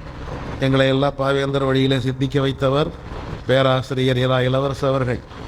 அவர்தான் பாரதிதாசனுடைய அனைத்து படைப்புகளையும் தன்னுடைய வீட்டில் சேகரித்து வைத்திருந்தார். அதை பார்த்த பொழுது தான் நான் எப்பொழுது சென்னை போனாலும் விடுதியில் தக்க மாட்டேன், அவர் வீட்டில் தான் தங்குவேன். அப்போ தான் அந்த நூல்களெல்லாம் படிக்கிற ஒரு வாய்ப்பு. பாரதிதாசன் இவ்வளோ எழுதியிருக்கிறாரா, ஐயா எப்படியெல்லாம் சேர்த்து வச்சிருக்கிறாரோ அதே போல் நமக்கும் நல்ல ஒரு வேலை கிடைத்து நல்ல ஒரு வருமானம் வந்தால் இதே போல் நான் சேர்த்து வைக்கணுங்கிற ஒரு எண்ணம் எனக்கு ஒரு தூண்டுதல் கிடைச்சது. இளவரசு ஐயாவை பார்த்து தான். இளவரசு ஐயா பேர் பிச்சை தான் அவர் பேர். அவரை வேடிக்கையாக சொல்வார், எங்கள் அப்பா ராமசாமி, அதனால் முன்னெழுத்து ரா போட்டுக்குவேன், என் பேர் பிச்சை, எல்லாம் விடுதியில் உள்ளவள ரா பிச்சைப்பா. இந்த ரா பிச்சைங்கிறதுக்காகவே நான் மாற்றிக்கிட்டேன். இளவரசு உடன் படித்தவர் தான் சாத்தையா. அவர் தான் தமிழ் குடிமகன். ஏன் நம்ம இவங்களை எல்லாம் நினைவு கூறுகிறோம்? ஒரு கொள்கைக்காக வாழ்ந்தவர்களை மட்டும்தான் சமூகம் நினைவில் வைத்துக் கொள்ளும். ஒரு சமூகம் தனக்காக பாடுபட்டவர்கள் எவ்வளவு பெரிய இழப்புகளை சந்தித்திருக்கிறார்கள். அதனாலே அவர்கள் வாழ்ந்த காலத்திலே புறக்கணிப்பு இருந்தாலும் கூட வருங்காலம் அவர்களை நினைவில் வைத்துக் கொள்ளும். பெரும்பாலும் தற்போக்கான கருத்துக்களை சொல்லக்கூடியவர்கள் நிகழ்காலத்தால் புறக்கணிக்கப்படுவார்கள். நிகழ்காலத்தால் ஏற்றுக்கொள்ளப்பட்டால் அவன் நிகழ்காலத்தோட ஏதோ ஒரு வகையான சமரசம் பண்ணி கொண்டான் என்ற பொருள். நாம் வாழ்கிற நிகழ்காலம் என்பது ஓரளவுக்கு முற்போக்கான கருத்து வெற்றி பெற்ற காலம். வெற்றி பெற்ற காலத்தில் நாம் இருப்பதனால பெரிய சிக்கல் இல்லை. ஆனால் எதிரியோடு போய் சமரசம் பண்ணி கொள்ளக்கூடாது. அப்படி உள்ளவர்கள் இறங்கி பிறக்கிறார்கள். காவி சட்டை, காவி தூட்டு, காவி வேட்டு போட்டுக்கிட்டு அண்ணா பெரியார் வாழ்க்கை ஏற்ற முழங்கியவா எல்லாம் மாறுகிற காட்சியை பார்க்கிறோம். ஏதேனும் ஒரு விருது கிடைக்காதா, ஏதேனும் ஒரு பொட்டி வீட்டுக்கு வராதா, இப்படியெல்லாம் எண்ணுகின்றவர்கள் எல்லாம் உண்டு. அப்படி இல்லாமல் உயிருள்ள மீன்களாயிருங்கள். உயிருள்ள மீன்கள் எதிர்த்து முன்னேறும். செத்துப்போன மீன் ஓடுகிற நீரோடு சேர்ந்து ஓடும். நிகழ்காலத்தால் நிராகரிக்கப்படுகின்றவர்கள் மட்டுமே வருங்காலத்தால் வரவேற்கப்படுவார்கள். நிகழ்காலத்தால் அப்படி நிராகரிக்கப்படுகின்ற ஒரு சூழ்நிலையை நான் எப்படி பெற்றேன் என்பதை பாரதிதாசன் எழுதுவார். நான் எழுதினேன் கதறன். நாங்கள்லாம் இளவரசையாக நாங்கள்லாம் போய் மாபோசிக்கிட்ட சொன்னோம், ஐயா எங்கள் பாரதிதாசன் இது மாதிரி இந்திய விடுதலைக்காக கதர் ராட்டின பாட்டு இப்படி 14 நூறு எழுதியிருக்கிறார், இதையெல்லாம் நீங்கள் சொன்னீங்கன்னா எல்லாருடைய காதுக்கும் போய் சேரும், அதனால் நீங்கள் சொல்லுங்க என்று மாபோசி இடத்துல சொன்னோம். மாபோசி கேட்டுக்கொண்டார், ஒரு இடத்துல கூட சொல்லலை. ஏன்னா அந்த பாட்டை சொன்னால் பாரதியார் அடிபட்டு போயிடுவார். பாரதிதாசன் அளவுக்கு பாரதியார் எழுதலை. பாரதிதாசன் மட்டும்தான் மதுவிலக்கை பற்றி எழுதியிருக்கிறார். பாரதிதாசன் மட்டும்தான் கதரை பற்றி பாடியிருக்கிறார். கதரை பற்றி மதுவிலக்கை பற்றி பாரதியார் எழுதவில்லை. அதுபோல கைம்பெண் மறுமணத்தை பற்றி எழுதியவர் பாரதி தாசன் மட்டுமே. பாரதியார் எழுதலை, பாட்டில் எழுதலை, உரைநடையில் எழுதியிருக்கிறார். கதரணிவீர் என்று உரைத்த காந்தி எண்ணல் ஆணை, எங்கள் காந்தி எண்ணல் ஆணை, அதை கருதிடுவீர் அது நமக்கு நாரதனார் வீணை. பாரதிதாசன் பாட்டு. கதரணிவீர்னு சொல்லுவது எப்படி இருக்குதான், நாரதர் வாசிக்கிற வீணை போல் இருக்குதான். பால்முறை போல் பாரதத்தில் பஞ்சு விளை பீரே, நல்ல பஞ்சு விளை பீரே, அந்த பஞ்சு தானை சுத்தி செய்வீர் பனிமலை போல் நீரே, தேனறுத்தும் ஈக்கல் எல்லாம் சேர்ந்து வைத்தல் போலே, மிக சேர்ந்து வைத்தல் போலே, புது தேசம் இதில் ராட்டினத்தை சேர்ந்து சுற்று வீரே. எல்லாவற்றுக்கும் பாட்டு. விடுகதை போடுவார். கங்கை நதி தலையில் உண்டு சிவனார் அல்ல, காலடியில் குமரி உண்டு, கடைசியில் முடியும் பாரத மாதா முடியும். அதை சொன்னால் அதிலேயே போயிடும். அப்படியெல்லாம் இருந்த என்னை மாற்றியது யார்? பாரதியார். நான் வாழ்ந்த காலத்திலே சாதி இல்லை என்று சொல்லி அதற்காக உண்மையாக பாடுபட்டவர் பாரதியார். அவர் இறந்து 7 ஆண்டுக்கு பிறகுதான் நான் குடியரசு படித்தேன். அப்பொழுதெல்லாம் குடியரசு படிப்பது என்பது மிகவும் அச்சமான ஒரு செயல். புதுச்சேரியில் ஒருவர் குடியரசு வாங்க வேண்டும், குடியரசு என்பது பெரியார் நடத்தின இதழ், குடியரசு வாங்க வேண்டும் என்று ஆண்டு கட்டணம் அடுத்தவர் முகவரிக்கு கட்டி அடுத்தவர் முகவரிக்கு வருகின்ற இதழை அவர் அப்படியே பார்த்த உடனே அவர்கிட்டயே கொடுத்து, வேண்டாமப்பா எங்கள் வீட்டில் வச்ச சிக்கலாயிடும், அதில் அரசின் கண்ணில் பட்டால் இன்னும் அதிகமான சிக்கலாயிடும். அப்படியெல்லாம் அச்சமான சூழல். பெரியார் இயக்கம் ஒன்று எளிமையாக வளர்ந்து விடவில்லை. சுற்றிலும் எச்சம். அவ்வளவு எச்சரிக்கையாக இருக்க வேண்டும், அவ்வளவு கடுமை, எல்லா வகையிலுமே எதிர்ப்பு. அப்படி இருந்த குடியரசு இதழ் படிப்பதற்கு அவ்வளவு எதிர்ப்பு. அதை அடுத்தவர் முகவரிக்கு வரவழைத்து படிக்கின்ற ஒருவர். அப்படி இந்த அடுத்தவர் என்ன பண்ண, சுப்பு மனத்தை எழுத படிக்க தெரியுமே, இல்லை பாட்டில் எழுதுறவனாச்சா, படிச்சுப்பார் எப்படி இருக்குன்னு பார் என்று அவர் கொடுக்க குடியரசை படித்த உடனே தான் நான் புது மனிதனானேன் எழுதுகிறார் பாரதிதாசன். எங்கள் பாரதியார் என்னென்ன சொன்னாரோ, ஜாதி இல்லைன்னு சொன்னாரோ, எங்கள் ஐயர் போயிட்டார். அவர் போன பிறகு 7 ஆண்டு காலம் பாரதியாருக்கு இணையான ஒருவர் இல்லையே என்று நினைத்தேன். ஆனால் பாரதியாரைப் போல ஒருவர் இருக்கிறார் என்று புரிந்து கொண்டேன். அவர்தான் ஈவே ராமசாமி. அவர் நடத்தியது தான் குடியரசு. அந்த குடியரசு மூலம்தான் அறிமுகமாகுது. அதுக்கு பேரே பச்சை அட்டை குடியரசுன்னு பேர். குடியரசு இதழ்கள் எல்லாமே பச்சை அட்டையில் தான் ஒரே வண்ணம் தான். அந்த பச்சை அட்டை போட்ட காகிதம் எங்கேயோ மலிவாக கிடச்சிதான், 5000 வாங்கி வச்சுட்டார். அதனால் எல்லா இதழும் பச்சை தான். அதுக்கு பேர் பச்சை அட்டை குடியரசு தான். என்னை ஏற்ற பச்சை அட்டை குடியரசு தான் சிந்திக்க வைத்தது சொன்னவர் கலைவாணர் என்.எஸ். கிருஷ்ணன். அந்த பச்சை அட்டை குடியரசு தான் என்னை சிந்திக்க வைத்தது. நான் எனக்கு படிக்க தெரியாது, படித்து காட்டியவர்கள் இந்த குடியரசை படித்து காட்டினார்கள். அதனால் நான் முற்போக்கா சிந்திக்க தொடங்கினேன் சொன்னவர் நடிகவேல் எம்.ஆர். ராதா. எல்லாரையும் சிந்திக்க வைத்தது குடியரசு, பெரியாரின் குடியரசு. அந்த குடியரசிலே தான் 6 ஆண்டு காலம் ஈரோட்டில் பணியாற்றியவர் அறிஞர் அண்ணா. அதனால தான் அவர் அண்ணாதுறையாக இருந்தவர் அறிஞர் அண்ணா ஆனார். அதில் 1 ஆண்டு காலம் பணியாற்றியவர் கலைஞர் மு. கருணாநிதியாக இருந்தவர். கலைஞர் மு. கருணாநிதியானது ஈரோட்டிலே பெரியாரிடம் 1 ஆண்டு காலம் பெற்ற பயிற்சி. அண்ணா பெற்றது 6 ஆண்டு கால பயிற்சி. அதுவும் அண்ணாவெல்லாம் அந்த காலத்திலேயே முதுகலை படித்தவர் தான். அவர் வந்து பிஏ ஹானர்ஸ் தான். ஆனால் ரெண்டு பிஏ ஹானர்ஸ் வாங்கினவர். அரசியலிலும் பிஏ ஹானர்ஸ், பொருளியலிலும் பிஏ ஹானர்ஸ். பெரியாரும் அண்ணாவும் சந்தித்து கொண்டது இந்த திருப்பூரில். திருப்பூரை சந்தித்த கூட தான் எனக்கு கொஞ்சம் ஆங்கிலம் தெரிஞ்சவங்கெல்லாம் வேணும் வருவீங்களான்னு கேட்க, உங்களுடைய படிப்பு எப்போ முடியுது, எழுதி தங்க முடிவு வரணும், முடித்த பிறகு என்ன பண்ண போகிறீங்க என்று கேட்குற பொழுது தான் ஐயா என்ன சொல்கிறீங்களோ அப்படி செய்கிறேன் என்று அண்ணா சொல்ல, அந்த ஒரே ஒரு சொல்ல தான் எனக்கு ஆங்கிலம் தெரிந்தவர் வேண்டும் வருவீர்களா என்று பெரியார் கேட்க, பெரியார் சொன்ன உடனே அண்ணாவுக்கு அவ்வளோ பெரிய மகிழ்ச்சி. வீட்டில் போய் சொல்ல, எவனோ ஒருத்தன் ஈரோட்டுக்காரன் என் பையனை பிடிச்சிட்டு போக பார்க்குறான், நீ போகாதப்பா. வீட்டில் உள்ளவங்களாம் கட்டி பிடிச்சிக்கிட்டாங்க. ஒருத்தர் விடலை, அண்ணாவை விடலை. 34 ஏற்பட்ட சந்திப்பு 3 ஆண்டு கால போராட்டம் 37 தான் வருகிறார். 37 தான் வருகிறார். நான் இதெல்லாம் கண்டுபிடிச்சிட்டேன். இதெல்லாம் என்னுடைய ஆய்வு. அதனால தான் இவங்கெல்லாம் சொல்கிறது, உங்களுடைய உழைப்பு சிந்தனை எல்லாம் புத்தகமாய் வர வேண்டும், இது போன்ற காணொலியாக வேண்டும் சொல்கிறார்களே. காரணம் ஆளுக்கு ஒன்று எழுதிட்டு இருக்கிறாங்க. 40 வந்தார், 42 வந்தார்லாம் எழுதுகிறாங்க. 37 வந்துட்டார். அவரை அழைத்து கொண்டு வந்தவர் பூவாடூர் பொன்னம்பலனார் என்பவர். காரணம், அன்றைக்கு விடுதலைக்கு ஆசிரியராக இருந்தவர் பண்டித முத்துசாமி. 37 வந்தது மொழிப்போர். மொழிப்போர் வந்த உடனே அன்றைக்கு இருந்த ராஜகோபாலாச்சாரியனுடைய அரசு விடுதலையில் யார் இந்த ஆங்கிலத்தில் இருந்தெல்லாம் மொழிபெயர்த்து நல்ல தமிழில் எழுதி மக்களுக்கு உணர்ச்சி உண்டாக்குறது இதால் தாங்க பண்டித முத்துசாமி. அவருடைய ஊர் இங்கே விஜயமங்கலத்துக்கு பக்கத்தில் இருக்கிற ஒரு ஊர் என்று சொன்ன உடனே அவர் மேல் நடவடிக்கை. அப்போ தான் அந்த முத்துசாமி தான் விடுதலைக்கு ஆசிரியர், பெரியார் நடத்துகிறவர். அவர் எல்லா இயக்கத்தையும் பார்க்குறார். குடியரசும் வருது, விடுதலையும் வருது, இயக்கம் இருக்குது, எல்லாவற்றையும் அவர் தான் பார்த்துக்கிட்டு இருக்கிறார். எல்லாவற்றுக்கும் செலவு செய்கிறார். எப்படி செலவு? இப்போ இந்த அரங்கத்துக்குள்ளே உட்காந்துருக்கிறோம். இந்த அரங்கத்தை உருவாக்கி கொடுத்தது நம்முடைய பன்னீருடைய அம்மா வந்திருக்கிறாங்க, பன்னீருடைய மனைவி வந்திருக்கிறாங்க. 5 ஆண்டு காலம் அவர் வெளிநாட்டுக்கு படிக்கும் போய் அங்கே சம்பாதித்ததை கொண்டு இந்த அவைக்கூட மாநிலத்தை அவைக்கூடத்தை உருவாக்கினார். அவருடைய உழைப்பால் வந்ததை வேறு ஒன்றில் முதலீடு பண்ணியிருந்தாலும் அல்லது இதே அரங்கத்தை வேறு ஒன்றுக்கு அவர் ஒப்படைத்திருந்தாலும் அதனால் வரக்கூடிய வருமானம் என்பது இருக்குது. காரணம், பெரியாரை புரிந்து கொண்டவர்களுக்கு தான் இந்த உள்ளம் வரும். பெரியார் என்ன செய்வார், அன்றைக்கு 1 ரூபாயை பார்ப்பதே பெரியது. நாங்கள் படிக்கிற காலத்திலே 1 ரூபாய் இருந்ததுன்னா ரொம்ப பெருசு. அப்போல்லாம் அந்த டெரிகாட்டுங்கிற சட்டெல்லாம் கிடையாது. அப்போ வந்து அதெல்லாம் டெர்லின் உள்ளது அப்படியே தெரியும்.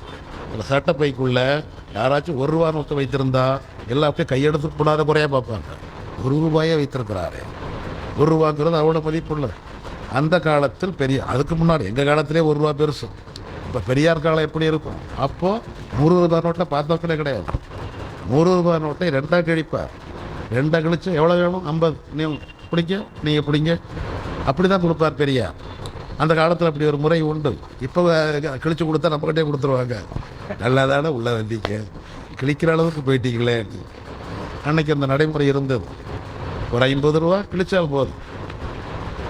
அப்படி செலவு பண்ணியவர் பெரியார். ஈரோட்டில் மிகப்பெரிய பணக்காரர். குமரவேல் இருக்கிறாரு. இந்த ஒளி வாங்கி அவர் வாங்கி கொடுத்தது தான்.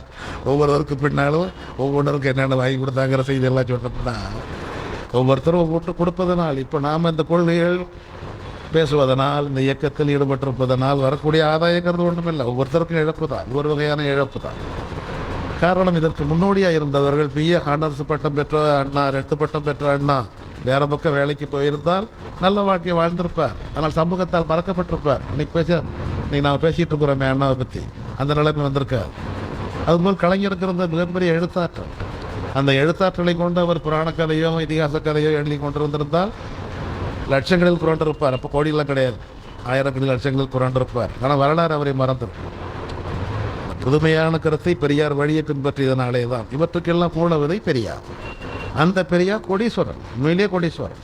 இன்றைக்கும் ஈரோட்டில் இருப்பது அதிகமான சொத்து அவங்களுக்கு தான். பெரியார் அண்ணா நினைவகம் எல்லாரும் பார்த்துருப்பீங்க. அன்றைக்கே அது 3 அடுக்கு. அன்றைக்கே 1 அடுக்கு கட்டுறதே முடியாத காலத்தில் 3 அடுக்கு கட்டியவர் பெரியார். அவ்வளோ பெரிய பணக்காரர். அப்பேற்பட்ட பணக்காரருக்கு தான் இத்தனையும் ஒருங்கிணைக்கிறார். தமிழ நச்சகம் நடத்துகிறார். குடியரசு வெளியீடு புத்தகம், பகுத்தறிவு நூற்பதிப்பு கழகம் சொல்லிட்டு இருக்கார். தேவராஜ் புத்தகங்களாக வெளியிடணும். அதெல்லாம் அப்போ சாத்தான்குளம் நெல்லை மாவட்டம். அந்த சாத்தான்குளத்தைச் சேர்ந்த ராகவன் அவர்கிட்ட பொறுப்பை பிடிச்சி சாத்தான்குளம் ராகவன் பொறுப்பில் தான் பகுத்தறிவு நூற்பதிப்பு கழகம். பெரியார் படித்தது 4ஆம் வகுப்பு தான். 4ஆம் வகுப்பு படித்த பெரியார் இங்கர்சால் நூலை மொழிபெயர்க்கிறார். 2 ways, 2 வழிகள். நான் என் கிறிஸ்தவன் அல்ல, பெற்றென்ற சொல்வோம். உலகத்தினுடைய அறிவையெல்லாம் என்னுடைய சமூகம் பெற வேண்டும் என்று உரியவர்களை தேடி தேடி மொழிபெயர்க்க வைத்து கையில் கொடுத்தவர் பெரியார். இங்கர்சாலன் பெற்றென்ற சொல்லும் யாருக்கு தெரியும்? ஒரு பாதிரியார். அந்த பாதிரியார் தொழிலில் நான் எப்படியெல்லாம் மக்களை ஏமாற்றி கொண்டிருக்கிறேன் என்று அவர், நான் இறந்து போன பிறகு இதை வெளியிடுங்கள் என்று வெளியிடுவார். இறந்து போன பிறகு தான் வெளியிடுவாங்க. அந்த நூல் பேர் மரண சாசனம். அவர் பெயர் ஜீன் மெஸ்லியர். பெரியார் தான் வெளியிட்டார். ஜேன் மெஸ்லியருடைய மரண சாசனம் 2 வகை இன்றைக்கும் கிடைக்குது. படிக்க வேண்டுமே, அறிமுகப்படுத்துவது யார்? எல்லாம் கொட்டி கிடக்குது, நம்ம சூழ்ந்து இத்தனை கிடக்குது, இத்தனை இழப்புகளோட இத்தனை பேர் எழுதி வச்சிருக்கிறாங்க அந்த மரண சாசனம். அதுபோல் அம்பேத்கர், அவர் பிறந்த மகாராஷ்டிரா மாநிலத்தில் ஒடுக்கப்பட்ட சமூகங்கள்லாம் சேர்த்து ஒரு மாநாடு போட, அதில் நீங்கள் பேச வேண்டும் என்று அழைக்க, பேசுவதற்கு முன்னால் நீங்கள் என்ன பேச போகிறீர்கள், எழுதி அனுப்புங்கள் என்று கேட்க, அம்பேத்கர் எழுதி அனுப்ப படித்து பார்த்த உடனே ரொம்ப பச்சையாக இருக்குது, ஆபத்தானது, நாங்கள் இதை அனுமதிக்க மாட்டோம், சில பகுதிகளை நீக்குங்கள், அப்பொழுதுதான் உங்களை மேடை ஏற்றுவோம் என்று அம்பேத்கரிடம் சொல்ல, என் பேச்சு இதுதான், முழுசாக பேசுகிறதா இருந்தால் வர்றேன், இல்லைன்னா நான் நிகழ்ச்சிக்கே வரல என்று அம்பேத்கர் சொல்லிவிடுகிறார். இந்த செய்தியை கேள்விப்பட்ட பெரியார், உங்களுடைய பேச்சை அனுமதிக்க மறுத்தார்களே, அந்த பேச்சை கொஞ்சம் அனுப்புங்கள், நான் வெளியிடுகிறேன் என்று அம்பேத்கருக்கு அனுமதி மறுக்கப்பட்ட பேச்சை வரவழைத்து அதை தமிழில் மொழிபெயர்த்து வெளியிட்ட நூல்தான் சாதியை ஒழிக்க வழி. இந்திய மொழிகளிலே முதல் முறையாய் வெளிவந்தது பெரியார் வெளிவந்ததன் மூலம்தான். தமிழில் தான் வந்துச்சு, பெரியார் தான் வெளியிட்டார். அவர் படித்தது 3ஆம் வகுப்பு. ஆனால் அவர் வடநாட்டு பெரியார் அம்பேத்கர், தென்னாட்டு அம்பேத்கர் பெரியார், 2 பேருக்கும் ஒரே சிந்தனை. ஆனால் 9 வயசு வேறுபாடு. இதோடு போயிருந்து இப்போ வந்து அம்பேத்கர் நூல்கள்லாம் துவக்கிற ஒரு பணி அரசு ஏற்றுக்கொண்டிருக்கு. அதை ஒரு 70-80 தொகுதியாக கொண்டு வருகிறோம். அந்த பணியை கூட போயிருந்தோம் ஒரு 4 நாளைக்கு முன்னால் சென்னையில் தான் இருந்தோம். அதெல்லாம் இப்போ நம்முடைய அரசு, உண்மையிலேயே நம்முடைய அரசு அம்பேத்கர் நூல்களை எல்லாம் 80 தொகுதியாக கொண்டு வரும். ஒவ்வொரு தொகுதியும் வெறும் 100 ரூபாய் காரணம் அரசு கொடுக்குற மானியம். அந்த மானியத்தை வைத்து மிக மலிவான விலைக்கு கொடுக்குற அந்த பெரியாரினுடைய அந்த கருத்து தொடர்ச்சியை இன்றைய முதலமைச்சர் மு.க. ஸ்டாலின் நிறைவேற்றுகிறார். மக்களுக்கு போகட்டும், மலிவாக கொடுங்க, அதிகமாக போட்டால் வாங்கி அடுக்கி வச்சுக்குவாங்க, எல்லாரும் வாங்கணும், எல்லார் வீட்டுக்கும் போகணும். எளிமையாக நம்முடைய வடநாட்டு பெரியார் அம்பேத்கர் எல்லார் வீட்டிலும் இடம்பெற வேண்டும். மிக குறைந்த விலை, 80 தொகுதியும் சேர்த்து 8000 ரூபா தான் வரும். அதையெல்லாம் சரிபார்க்கிற பணிகளுக்கு ஒரு 4 நாள் இருந்தாங்க, சென்னையில் இருந்தோம். அதை வெளியிட்டவர் பெரியார் தான் வெளியிட்டார். அப்படி ஒவ்வொன்றிலையுமே உலகத்தினுடைய அறிவையெல்லாம் தேடி தேடி கண்டுபிடித்து அவற்றையெல்லாம் தமிழ் மக்களுக்கு வழக்க விருப்பினார், பெரியார் விருப்பினார். அந்த பெரியாரினுடைய கருத்துக்களை பாரதிதாசன் பற்றி கொண்டார். அப்படி பற்றி கொண்டதன் மூலம் ஒரு கருத்து உள்ள போயிடுச்சுன்னா சும்மா இருக்காது. இவர் ஆசிரியராக உள்ளவருக்கு ஒரு அரசு ஊழியராக உள்ளவர் ரொம்ப கவனமாக இருக்கணும், எந்த கருத்தை பேசணும், எந்த அளவுக்கு பேசணும் என்பதெல்லாம் உண்டு. இவர் என்ன பண்ணுவார், கட்சி கூட்டங்களிலே பேசுவார். பெரிய புரட்சிப்பாளர் பாரதிதாசன் கட்சி கூட்டங்களிலே பேசுவார். பேசுகிற பொழுது உடல் நலம் இல்லை அப்படின்னு இப்பெல்லாம் எழுதி கொடுத்தா உடனே வாங்கிக்குவார். அங்கெல்லாம் புதுவையில் அப்போ அப்படி கிடையாது. உடல் நலம் இல்லைன்னா உடனே ஒரு மருத்துவர் வருவார். மருத்துவர் வந்து பார்ப்பார், இவருக்கு உண்மையிலே காய்ச்சல் அடிக்குது, ஆமாம் ரொம்ப சூடாக இருக்க உடம்பு என்று அவர் எழுதி கொடுத்தால்தான் உடுப்பே அனுமதிக்கப்படும்.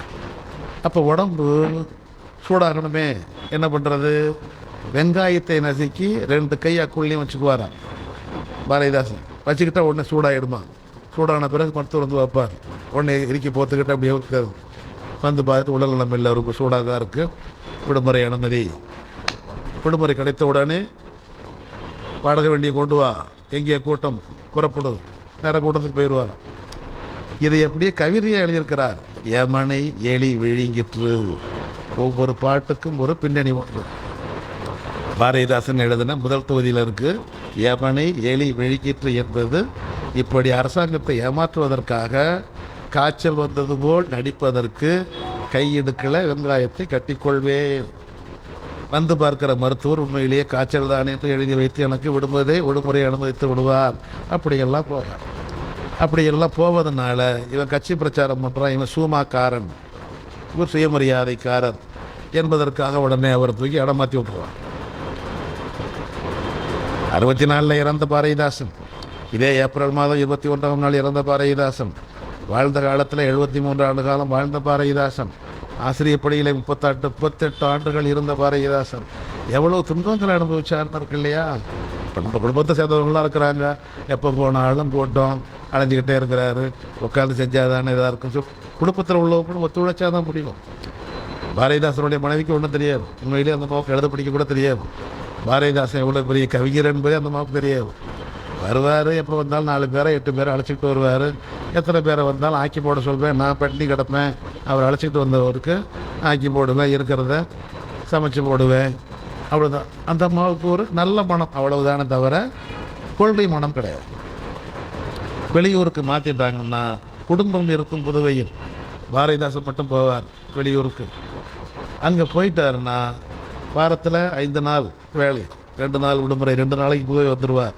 அந்த 5 நாளும் பள்ளிக்கூடத்தில் தங்கியிருப்பார். புதுவையிலேருந்து போகிற பொழுதே பொரிகடலை வாங்கிட்டு போயிடுவார். அந்த பொரிகடலையை 5 நாளும் சாப்பிட்டு பள்ளியிலேயே படுத்து தூங்கி, அப்படித்தான் எப்பொழுது வெள்ளிக்கிழமை வரும் என்று பார்த்து புதுவைக்கு வருவேன் நல்ல சோறு சாப்பிட. அதனால் கொஞ்சம் உடல் நிலைச்சி போச்சு. நாங்களும் வர்றோம், வந்துட்டாங்க, குடும்பம் வந்துருச்சு.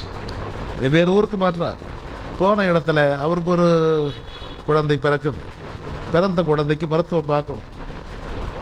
பகுத்தறிவு பேசுகிறவனாச்சே, இவன் ஜாதி கிட்டவனாச்சே, எல்லா ஜாதியும் ஒன்று சொல்கிறவனாச்சே, அதனால் யாரும் அவனுக்கு உதவி செய்யாதீங்க. ஊர் கட்டுப்பாடு. அதனால தான் பல பேர் அவருக்கு வீடு கொடுக்கல. பள்ளிக்கூடத்திலே தங்கி இருந்ததுக்கு அதான் காரணம். ஆனால் அந்த ஊரில் அவருக்கு வீடு கொடுத்துட்டாங்க. ஆனால் ஒருவர் அவரோட பேச மாட்டாங்க. மனைவி நிறை மாத கற்பிணிங்க மருத்துவம் பார்க்கணும் துடிக்கிற வந்து பாருங்க. நீ பெரியார் கட்சி, சுயமரியாதைக்காரன், ஊர் கட்டுமானம் வரக்கூடாது. யாரும் வரல. பிறந்த குழந்தை இறந்து போன குழந்தையை தானே தூக்கி தானே கொண்டு போய் குழி வெட்டி தானே புதைத்து விட்டு வந்தார் பாரதிதாசன். அதனால்தான் அவர் புரட்சி கவிஞர். தான் பெற்ற குழந்தையை, பிள்ளை பிறந்தேன் யாருக்காக, பெற்ற தாய்மொழி போருக்காக, உள்ளம் இருப்பதும் தோள் இருப்பதும் உயிர் நிகர் தமிழ் சீருக்காக. சலுகை போனால் போகட்டும், அலுவல் போனால் போகட்டும், தலைமுறை ஒரு கோடி கண்டயம், தமிழ் விடுதலையாகட்டும். சொன்னதை செஞ்சு காட்டினவர். இத்தனை துன்பங்கள் அவருக்கு வாழ்க்கையில். ஒரு பக்கம் ஊதிய உயர்வு நிறுத்தப்படுகிறது, ஊர் புறக்கணிக்குது, வீடு கொடுக்க மறுக்கிறார்கள். வீடு கொடுத்தாலும் யாரும் அவரை அருகில் வந்து பார்க்கவோ பேசவோ மருத்துவ உதவி செய்யவோ கூட மறுத்து கொடுக்கிறார்கள். அப்படி எல்லா நிலையிலையும் புறக்கணிக்கப்பட்டு மகளையே இழக்கிறார். அப்படிப்பட்ட பாரதிதாசன் தான் தான் வாழ்ந்த காலத்தில் புத்தம் சரணம் கச்சாமி, இதான் புத்தருடைய வாழ்க்கை தான் ஒவ்வொருவரும் பின்பற்ற வேண்டிய வாழ்க்கை என்று பெரியார் சொல்வார். புத்த நெறி, புத்தம் சரணம் கச்சாமி. ஒரு தலைமைக்கு கட்டுப்படுங்கள். தர்மம் சரணம் கச்சாமி, ஒரு கொள்கைக்கு கட்டுப்படுங்கள். சங்கம் சரணம் கச்சாமி, ஒரு இயக்கத்துக்கு கட்டுப்படுங்கள். நடந்தது தேர்தல். இந்த தேர்தலில் யார் வெற்றி பெற போகிறா அதை பற்றிலாம் பார்த்தீங்கன்னா இதை பாருங்க. வெற்றி பெற்றாலும் தோல்வி பெற்றாலும் நின்றவர்களில் யாருக்கு இந்த 3 இருக்கிறது என்று பாருங்கள். எங்கே ஒரு தலைமை இருக்கிறது, எங்கே சரியான கொள்கை இருக்கிறது, எங்கே ஒரு அமைப்பு இருக்கிறது என்று பாருங்கள். கொள்கையே இல்லாத அமைப்பு. அவர் பணம் கொடுத்தாருங்க, அதனால் அவருக்கு விசுவாசம் அந்த கட்சியில் இருக்கிறார். அவ்வளவுதான். அவன் புத்தம் சரணம் தான். அவனுக்கு சங்கமும் இல்லை, தர்மமும் இல்லை, கொள்கையே கிடையாது. ஒவ்வொருவருக்கும் ஒவ்வொன்று இல்லாமல் இருக்கு. சில கட்சிகளில் மட்டும்தான் அந்த 3 இருக்கும். எனக்கென்று ஒரு தலைவன் இருக்கிறார். என்னை விட என்னுடைய இயக்கம் மேலான, என் இயக்கத்துக்கென்று ஒரு கொள்கை இருக்கிறது. அந்த கொள்கையை நிறைவேற்றுவது என்னுடைய கடமை. என் தலைவரை நான் ஏன் மதிக்கிறேன்? அவருக்கு எனக்கு ஒரே கொள்கை, அதனால் மதிக்கிறேன். அவருக்காக இந்த கொள்கை இல்லை, அவருக்கு எனக்கும் ஒரே கொள்கை, அதனால் அவருக்கு மதிப்பு. அவர் நாளைக்கு மாறினா அவரை தூக்கி எறிவேனே தவிர இயக்கத்தை தூக்கி எறிய மாட்டேன். இந்த 3 இருக்கணும். இந்த 3 பாரதிதாசனுக்கு இருந்துச்சு. இருந்ததுனால ஒரு பெரியாரை பற்றி பாடியது போல எந்த கவிஞனும் பாடலை. கருவில் உள்ள குழந்தைக்கு கூட கருத்து வலிமையை உண்டாக்குகிற ஆற்றல் எங்கள் தலைவன் பெரியாருக்கு உண்டு. எந்த புலவன் பாடல, எந்த கவிஞனும் பாடல, இன்னைக்கும் பாடலை. குழந்தை கேட்கும், அம்மா நான் ரொம்ப அறிவாக இருக்கிறேன்னு எல்லாரும் சொல்கிறாங்கம்மா, எப்படிம்மா அது? அம்மா சொல்லுவாங்க, அது ஒன்றும் இல்லை கண்ணே, நீ வயிற்றில் இருந்தியா? அப்போ நான் அடிக்கடி பெரியாரோட பேச்ச கேட்பேன். அதுதான் உனக்கு இவ்வளவு அறிவு. வயிற்றில் உள்ள குழந்தைக்கு கூட அறிவை அதிகரிக்க செய்யும் ஆற்றல் நம்ம ஐயாவுக்கு உண்டு. அரிய செய்தி யாவையும் அறிகிறேன் நான் எப்படி. குழந்தை, அம்மா பெரியார் பேச்சு பற்பல பேறு காலம் கேட்டதால் பெரியாருடைய கருத்து வலிமையானது என்று சொல்வது உரைநடை. அதை கவிதையாக சொல்கிறோம். கவிதை என்பது எல்லோரும் அதுதான். பாரதிதாசனை பற்றி ஏன் பேசுகிறோம்னா, ஒரு கொள்கை வெற்றி அடைய வேண்டும் என்றால் 2 தூண்டல் வேணும். ஒன்று அகநிலை தூண்டல், அதுதான் இலக்கியம். இன்னொன்று புறநிலை தூண்டல், அதான் கொள்கை. இன்னைக்கு இருக்கிற இயக்கங்கள் வெறும் கொள்கையை மட்டும் பேசுது. வெறும் கொள்கையை மட்டும் பேசுகிற இயக்கம் நிலைக்காது. இலக்கியத்தை கைகழுவிய இயக்கத்தை காலம் கைகழுவி விடும். நம்ம தலைவர்களுக்கு எல்லாத்துக்கும் நாம் சொல்லிக்கிட்டே இருக்கிறோம். ஆனால் அவங்க யாரும் கேட்குற மாதிரி தெரியல. அவையை பற்றி இப்படிலாம் அச்சப்படுறாங்களே, ஏன் இப்படிலாம் அச்சப்படுறாங்க? விதவிதமாக பார்க்குறோம். ஒவ்வொரு ஞாயிற்றுக்கிழமையும் பார்த்தோம்னா ஏதோ ஒரு வகையில் பக்தி சொற்பொழிவுகள் நடந்து கொண்டே இருக்கின்றன. இன்றைய நிகழ்ச்சிகள் எடுத்து பாருங்கள். மொழியை பற்றி, இலக்கியத்தை பற்றி, பகுத்தறிவை பற்றி ஏதாச்சும் ஒரு நிகழ்ச்சி நடக்குதா போவையிலன்னு பாருங்கள். எங்கே போச்சு இந்த இயக்கங்கள் எல்லாம்? ஏன் இவங்ககிட்டலாம் ஒன்றுமே கிடையாதா? வரிசையாக இருக்கும். எல்லாம் பக்தி சொற்பொழிவு தான். ராமனை பற்றி, மகாபாரதத்தை பற்றி, இதிகாசங்களை பற்றி விதவிதமாக. காரணம் அவனுக்கு தெரியும், இந்த கருத்து பரவினால்தான். இதைத்தான் பாரதிதாசன் கட்டுச்சா. ராமாயணம் என்ற நலிவு தருங்கதை பூமியில் இருப்பதை இப்போதே உணர்கின்றேன். ராமாயணம் பரப்பப்பட்டால் வருணாச்சலமும் நிலைக்கும். சம்புகனை கொன்றான் ராமன். ஏன்? சம்புகன் சூத்திர என்ன தப்பு செஞ்சான்? சாமி கும்பிட்டான். சாமி கும்பிடக்கூடாதா? சூத்திர சாமியை கும்பிடக்கூடாது. சூத்திரன் சாமியை கும்பிடுவதற்கு இடையில ஒரு தரகன் இருக்கணும். அவர் கேட்பார், பேர் நாம் சொல்லுக்கோ சொல்லுவார், நட்சத்திரம் சொல்லுக்கோ சொல்லுவார், கோத்திரம் சொல்லுக்கோ சொல்லுவார். இவர் அதை மொழிபெயர்த்து சொல்வார் சாமி கிட்ட. இவர் தான் சாமிக்கு ஜபமானவர். நேரடியாக கும்பிடக்கூடாது ஒரு சூத்திரன். ஆனால் சம்புகன் நேரடியாக சாமியை கும்பிட்டான். வருணாச்சிரமத்துக்கு எதிரானதாச்சே என்று ராமனிடம் சொல்ல, ராமன் உடனே வந்துதான் அந்த சம்புகன் மேலே எந்த ஒரு கேள்வியும் கேட்காமல், எந்த ஒரு உசாவல் விசாரணையும் இல்லாமல் உடனே வில்லை வளைப்பான், அம்பை தொடுப்பான், சம்புகனை கொள்வான். அந்த சம்புகனை கேளடா, நீ இந்துவா, நீ சொல்லடா என்று பாட்டு வருதே, அதுக்கு பின்னால் உள்ளது இதுதான். ஏன் ராமாயணத்தை பற்றி திட்டுறீங்க? ராமாயணத்தை பற்றி யார் திட்டுறா? சம்புகனை ஏன் ராமன் கொன்றான்னு கேளுங்க. கடவுளை நேரடியாக கூப்பிட்டான் சம்புகன், அதனால கொன்றான். இன்றைய வரைக்கும் நீங்கள் கூப்பிட முடியாத இங்கே இருக்கிற இத்தனை பேருக்கு பக்தி இருக்குது. பக்தி உள்ளவங்க யாராச்சும் போய் ஏந்தாங்க நானே உடைங்க பார்க்கலாம். நம்ம சூத்திர சாமிகள்கிட்ட போகலாம். மாகாளியாத்தா, மாரியாத்தா, ஐயனார், இது மாதிரி உள்ள சூத்திரசாமிகிட்ட போகலாம். அந்த பெருந்தெய்வங்கள் ஐயர் இருக்கார், அர்ச்சகர், பூசாரி இருக்கிற கோயில், அவர் நம்மள மாதிரி உள்ளவர். அவரே ஊதி எடுப்பார், அவரே நமக்கு வச்சு விடுவார், அதெல்லாம் வேற. ஆனால் அர்ச்சகர் இருக்கிற கோயிலில் நீங்கள் கடவுளை நேரடியாய் வணங்க அப்படி இதைத்தான் பேசணும் இயக்கங்கள். நேரடியாக போன உடனே சாமி இல்லை, கடவுள் இல்லைன்னா யாருக்கும் பிடிக்காது.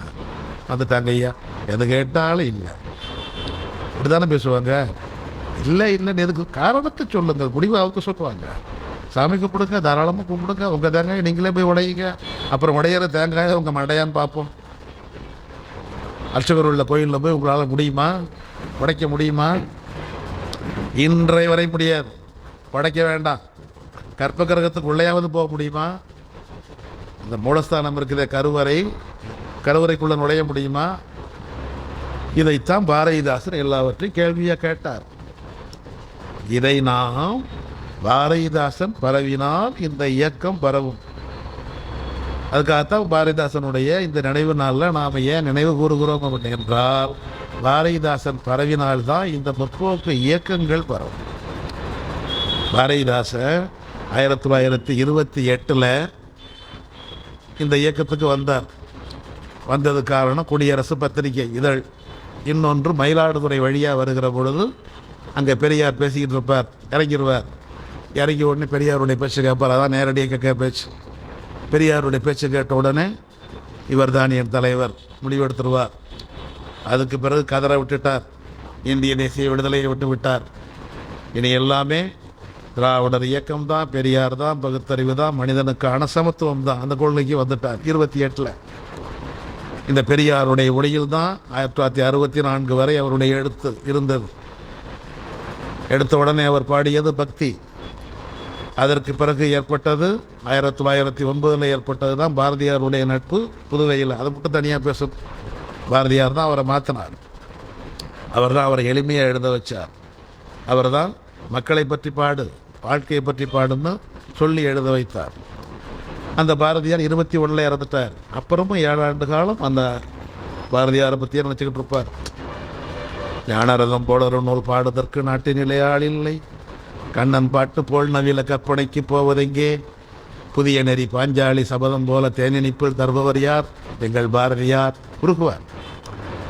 ஒவ்வொரு நூலாக அந்த பாரதியார் இறந்து போன பிறகும் 7 ஆண்டு காலம் காந்திய கொள்கையில் இருந்த பாரதிதாசன் 28 தான் வருவார் சுயமரியாதை இயக்கத்திற்கு. சுயமரியாதை இயக்கத்துக்கு வந்த பிறகு தான் அவர் எழுதுவார். பெரியாரை பற்றி அவ்வளவு அழகாக எழுதுவார். அதை பற்றி ஒரு தனி நூலே போட வேண்டும், அவ்வளவு எழுதுவார். பெரியாரை பற்றி பாரதிதாசன் எழுதிய அளவிற்கு யாரும் இல்லை.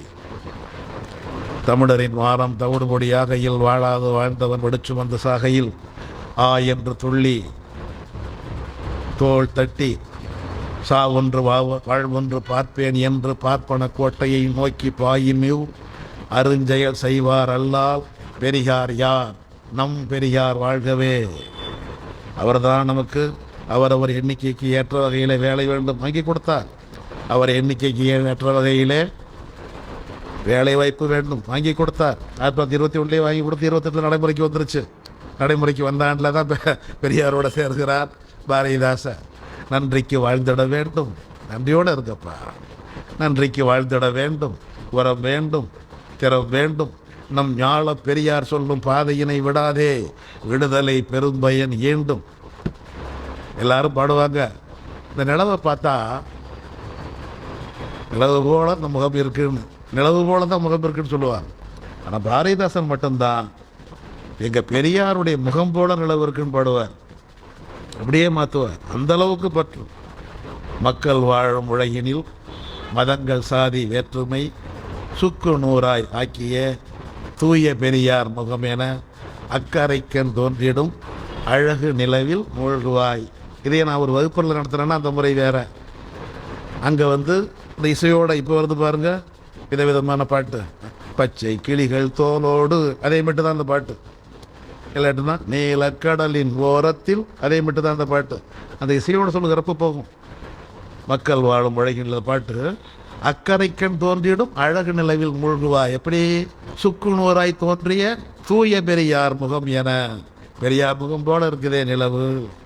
அப்படிப்பட்ட பெரியார், அந்த பெரியார் கொள்கைக்கு பாரதிதாசன் முதல் முறையாய் ஒரு நாடகம் எழுதினார். அதுதான் முதல் பகுத்தறிவு நாடகம் இரணியன். அதோட அவர் காணிக்கையாக்குவார் பெரியாருக்கு. அந்த இதோட பிடிச்சிக்கிறேன் நான்.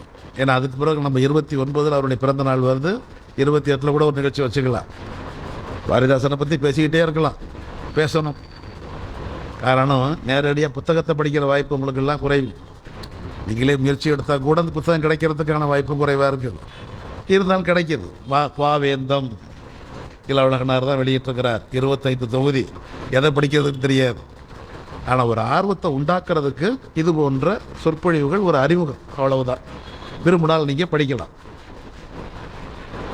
பாரதிதாசன் கடைசி வரைக்கும் பாரதிதாசன் தான், விடலை. பாரதிதாசங்கிற பேரை மாற்றலை.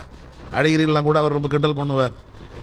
என்ன சுப்படி பாரதிதாசன் பேர் வச்சிருக்கிற, பாரதின்னா பாப்பா, தாசன்னா அடிமை, நீ என்ன பாப்பானுக்கு அடிமையா, கிண்டல் பண்ணுவார். அது வரைக்கும் வேடிக்கை விளையாட்டாய் பேசி கொண்டிருந்த பாரதிதாசனுக்கு உடனே கோபம் வந்துடும். ஆமாண்டா அடிமைதாண்டாப்பார். பாரதியாரை விட்டு கொடுக்கவே மாட்டார். பாரதியாரோடு தன்னை ஒப்பிடுவதையும் ஏற்றுக்கொள்ள மாட்டார். காரணம், ஒரு புதிய கொள்கைக்கு என்ன அறிமுகப்படுத்தினார். அன்றைக்கு அவரால் அவ்வளவுதான் முடிஞ்சது. ஆனால் பின்னால் அவர் பேசுனதுக்கு நேர்மாறாக தான் பாரதிதாசன் இருந்தார். இவர் வளர்ந்துட்டார். அது விதை, அன்று செடி, இன்றைக்கு நான் மரம். அந்த செடி இல்லை என்றால் இந்த மரம் இல்லை. அந்த உணர்ச்சி அவருக்கு இருந்தது. அது விதை, அது போடாமல் இருந்தால் இந்த மரம் உழைக்க போவதே இல்லை. அந்த நன்றி உணர்ச்சி இருந்தது. அதனால் அவர் எழுதினார், 30 எழுதினார். அந்த முதல் புத்தகம்தான் தாழ்த்தப்பட்டோர் சமத்துவ பாட்டு. அதுதான் முதல் தலித் இலக்கியம். அதுதான் தமிழில் வந்த முதல் தலித் இலக்கியம்.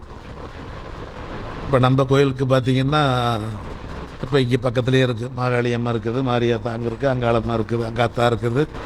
எந்த கோயிலுக்காவது ஒரு பார்ப்பனர் வந்திருக்காரா பாருங்கள்? எந்த கோயிலுக்காவது ஒருத்தர் குண்டம் இறங்கியிருக்காரா பாருங்கள்? எந்த கோயிலுக்காவது ஒருத்தர் காவடி எடுத்திருக்காரா பாருங்க.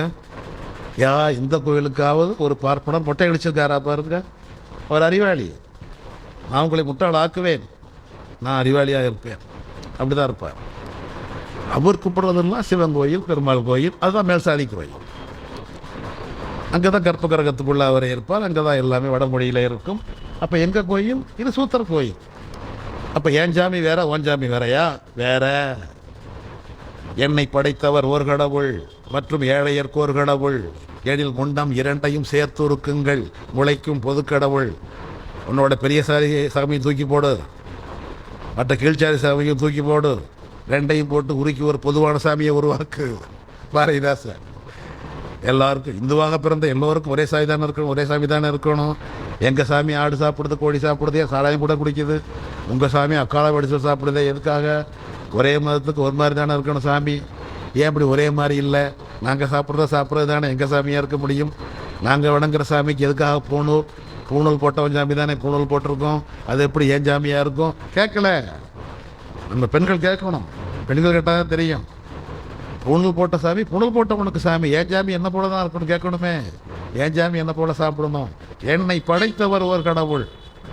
நாங்கள் எங்கள் வீட்டில் நாய் வளர்த்துறோம். நாங்கள் போடுற சோறை சாப்பிடுது காக்கா. காக்கா நாங்களே கூப்பிட்றோம். அந்த காக்கா கோயிலுக்குள்ளே போயிட்டு வருது, கருவறைக்குள்ளே போயிட்டு வருது. நாங்கள் வளர்த்துற நாய் சொறி நாய், அது கோயிலில் யாரும் இல்லாத நேரத்தில் கருவறைக்குள்ளேயே போயிட்டு வருது. ஆனால் நான் வளர்த்துற நாய் போகலாம், காக்கா போகலாம், நான் போக கூட தான். நான் என்ன இந்த நாயை விட கீழாடவனா? குக்களும் காகமும் கோவிலில் போவதில் கொஞ்சமும் திட்டில்லையோ. குக்கள்னா நாய். குக்களும் காகமும் கோவிலில் செல்வதில் கொஞ்சமும் திட்டில்லையோ. நாட்டு மக்களிலே சிலர் மட்டிலும் அந்த வகையிலும் கூட்டில்லையோ. நாயை விட கேவலமாக வைத்திருக்கிறாய். அதுதான் பெரியார் கேட்டார். பெரியார் வேற என்ன கேட்டார்? அவர் சாமி இல்லைன்னு சொல்லவே இல்லையே. எதுக்கு நீ தொட்டா தீட்டுங்கிற? உடம்புல சாணி படுது, எங்கே பட்டுச்சு? முழங்கையில் கழுவு. மனுஷன் போட்ட மலம் பட்டுச்சு, எங்கே பட்டுச்சு? தோளில், தோலை மட்டும் கழுவு சொல்றியே. ஆனால் மனிதன் தாழ்த்தப்பட்டவனா எக்க தொட்டான், விரலை மட்டும் கழுவுன்னு சொல்ல வேண்டியதுதானே. ஏன் வேட்டியை கூட அவுக்காம அப்படியே குடிக்கிற? சாணி பட்டாலும் மலம் பட்டாலும் பட்ட இடத்தை மட்டும் கழுவுகிறாய். ஒரு தாழ்த்தப்பட்டவன் தொட்டு விட்டால் உடம்பு முழுசையும் கழுவுகிறியே. இவன் சாணத்தை விட கேவலமா? மலத்தை விட கேவலமா? அதுதான் அந்த சாதி இருப்பாப்பு இன்னைக்கும் சொல்லுதே. இன்னைக்கு எந்த மடாதிபதி ரெண்டு கையால் கும்பிட்றது இல்லையா? ஒத்த கையால் தானே ஆட்டுறான். மானமுள்ள யாராச்சும் இந்த ஒத்த கையால் ஆட்டுறதை ஏற்றுக்கொள்வாங்களா? இல்லை அவருக்கு ரெண்டு கையால் கும்பிட்டு போடுவாங்களா? நீ ஒத்த கையால் ஆட்டினா உனக்கு ஒத்த கை தான், நல்லா இருக்கியா? கேட்க வேண்டியதுதானே. யாராவது கேட்டது உண்டா? கேட்க வேண்டாமா? சமத்துவம். உனக்குள்ளதெல்லாம் எனக்கு வேணும், எனக்குள்ளது எல்லாத்துக்கும் வேணும். இதுதான் பகுத்தறிவு, இதான் திராவிட இயக்கம், இதுதான் பெரியாரியம். இதைத்தான் தாழ்த்தப்பட்டவர் சமத்துவ பாட்டு என்று எழுதினார் பாரதிதாசன். அதான் முதல் புத்தகம். ரெண்டாவது புத்தகம் சுயமரியாதை சுடர். அதை குத்தூசி குருசாமிக்கு தான் காணிக்கை ஆக்கினார். மூணாவது புத்தகம் சஞ்சீவி பர்வதத்தின் சாரல். அதுதான் ராமாயணத்தை எதுக்கிற அருமையான ஒரு கதை பாட்டு. அந்த சஞ்சீவி பர்வதத்தின் சாரலை பற்றி பேசினாலே 1 மணி நேரம் பேசணும். புயல் கூவி கொண்டிருக்கும், கோலம் மிகுந்த மயிலாடி கொண்டிருக்கும், வாசமுடையனர் காற்று குளிர்ந்தடிக்கும், கனிமரங்கள் மிக்க உண்டு, பூக்கள் மணங்கவழும், பூக்கள் தோறும் சென்றுதே நீக்கள் இருந்தபடி இன்னிசை பாடி கிழிக்கும், நெஞ்சில் நிறுத்துங்கள் இந்த இடத்தைத்தான் சஞ்சீவி பர்வதத்தின் சாரல் என்று சொல்லிடுவார். அப்படியே தொடங்குவார். குயில் ஊவி கொண்டிருக்கும், எதுக்கு? காது. கோலம் மிகுந்தனர் மயிலாடி கொண்டிருக்கும், கண்.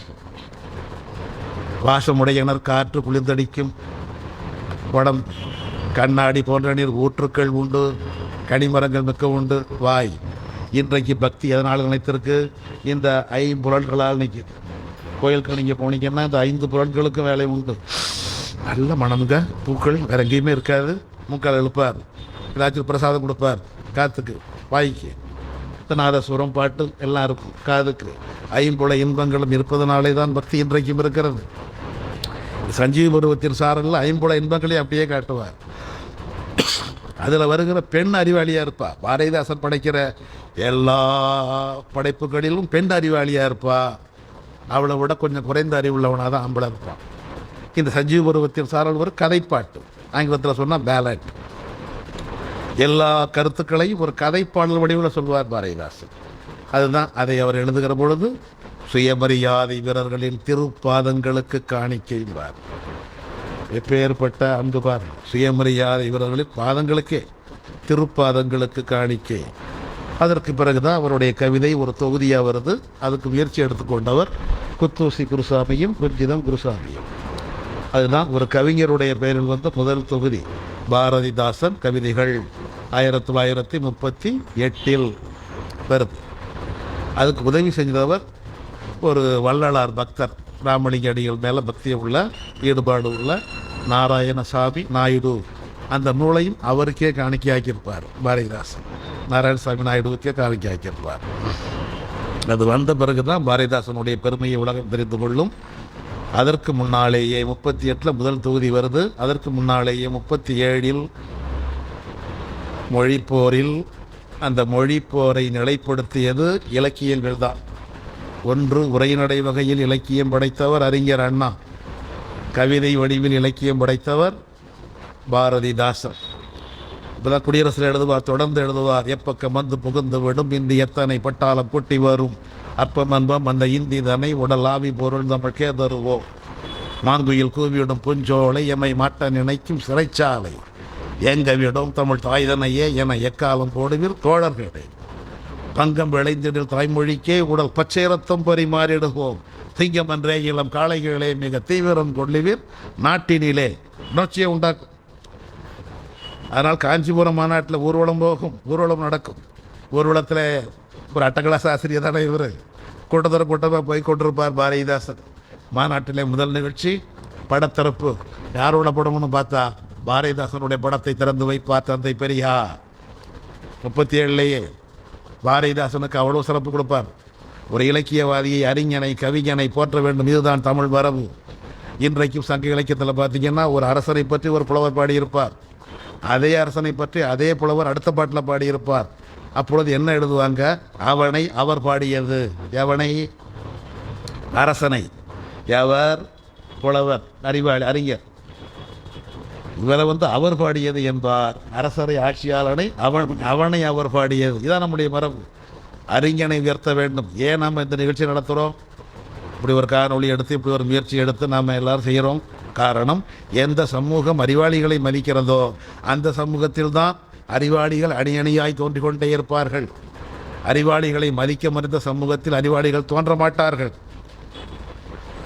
பெரியார் மதித்தார், 37 மதித்தார். பாரதிதாசனுடைய படத்திறப்பு செய்தார் காஞ்சிபுரத்தில். அதனால் பாரதிதாசன் யார் என்ற கேள்வி வந்தது. இதோ புரட்சி கவிஞன், அவர் கூட்டமாக வந்துகிட்டு இருக்கிறவர், ஒரு எளிய மனிதர். அவருக்கு எவ்வளவு பெரிய சிறப்பை கொடுத்தார். அதனால் இந்த இயக்கம் சிறப்பை பெற்றது. இலக்கியத்தில் ஏறியதனால் பெரியாரும் திராவிடர் இயக்கமும் இலக்கியம் உள்ளவரை இரவாத நிலையை பெற்றன. இந்த பெரியார் இயக்கத்தில் யாரெல்லாம் பாடுபட்டார்களோ எல்லோரை பற்றியும் எழுதினார் பாரதிதாசன். அண்ணா திராவிட நாடு தொடங்கினார். ஓராண்டு காலம் தன்னுடைய அட்டையில் பாரதிதாசனுடைய படத்தை தான் போட்டார். கலைஞர் 8ஆம் வகுப்பு படித்தார். 8ஆம் வகுப்பு தான் படித்தார். அப்போது தமிழ்நாடு தமிழ் மாணவர் மன்றம், அவரால் சும்மா இருக்க முடியாது, எப்பொழுதும் இயக்கமாகவே இயங்கிட்டு இருப்பார். ஒரு இயக்கமாக தொடங்கினார் 8ஆவதுலேயே. அதற்கு எங்களுடைய மன்றத்தை வாழ்த்தி ஒரு கவிதை வேணும், இவரெல்லாம் எழுதி கேட்டால் கொடுப்பாரா என்ற ஒரு எண்ணமே இல்லாமல் கவிப்பெரியர், அந்த கடிதம் என்ன இருக்குது, கவிப்பெரியர், நாங்கள் திருவாரூரில் இப்படி மாணவர்கள் சேர்ந்து ஒரு அமைப்பை உருவாக்கி இருக்கிறோம், மாணவர் அமைப்பு, உங்கள் வாழ்த்து வேண்டும். அதற்கு நான் அஞ்சல் தலையும் இணைத்திருக்கிறேன். அஞ்சல் தலைவர் இணைத்திருப்பார். அதை பார்த்த உடனே தன்னை பெரியார் பாராட்டுகிறார். அதே போல் பாரதிதாசன் எவ்வளவு எளியவராயிருந்தால் 8ஆம் வகுப்பு படிக்கிறவங்களாம் ஒருத்தனா என்று நினைக்காமல் அவரை பாராட்டி மதித்து பாட்டு எழுதுவார். அதுதான் கிளம்பிற்று கான் தமிழ் சீக்க கூட்டம், கிழித்தெறிய தேடுதுதான் பகை கூட்டத்தை, வளம்பெரிய தமிழ்நாட்டில் தமிழரல்லால் வாலாட்டினால் உரைதான் கிடைத்திடும் கான். இது கலைஞருக்காக பாரதிதாசன் எழுதின பாட்டு. அதனாலே திராவிட இயக்கத்தில் உள்ள ஒவ்வொருவருடைய வாழ்க்கையோடும் இணைந்தது பாரதிதாசனுடைய இலக்கியம். இது பெரியார் ஒளியார் பாரதிதாசன் பெற்ற இலக்கிய வெளிச்சம். அந்த வெளிச்சத்தை அடுத்தடுத்து நாம் காண்போம். இன்றைக்கு இந்த அளவில் நிறைவு செய்வோம். நன்றி.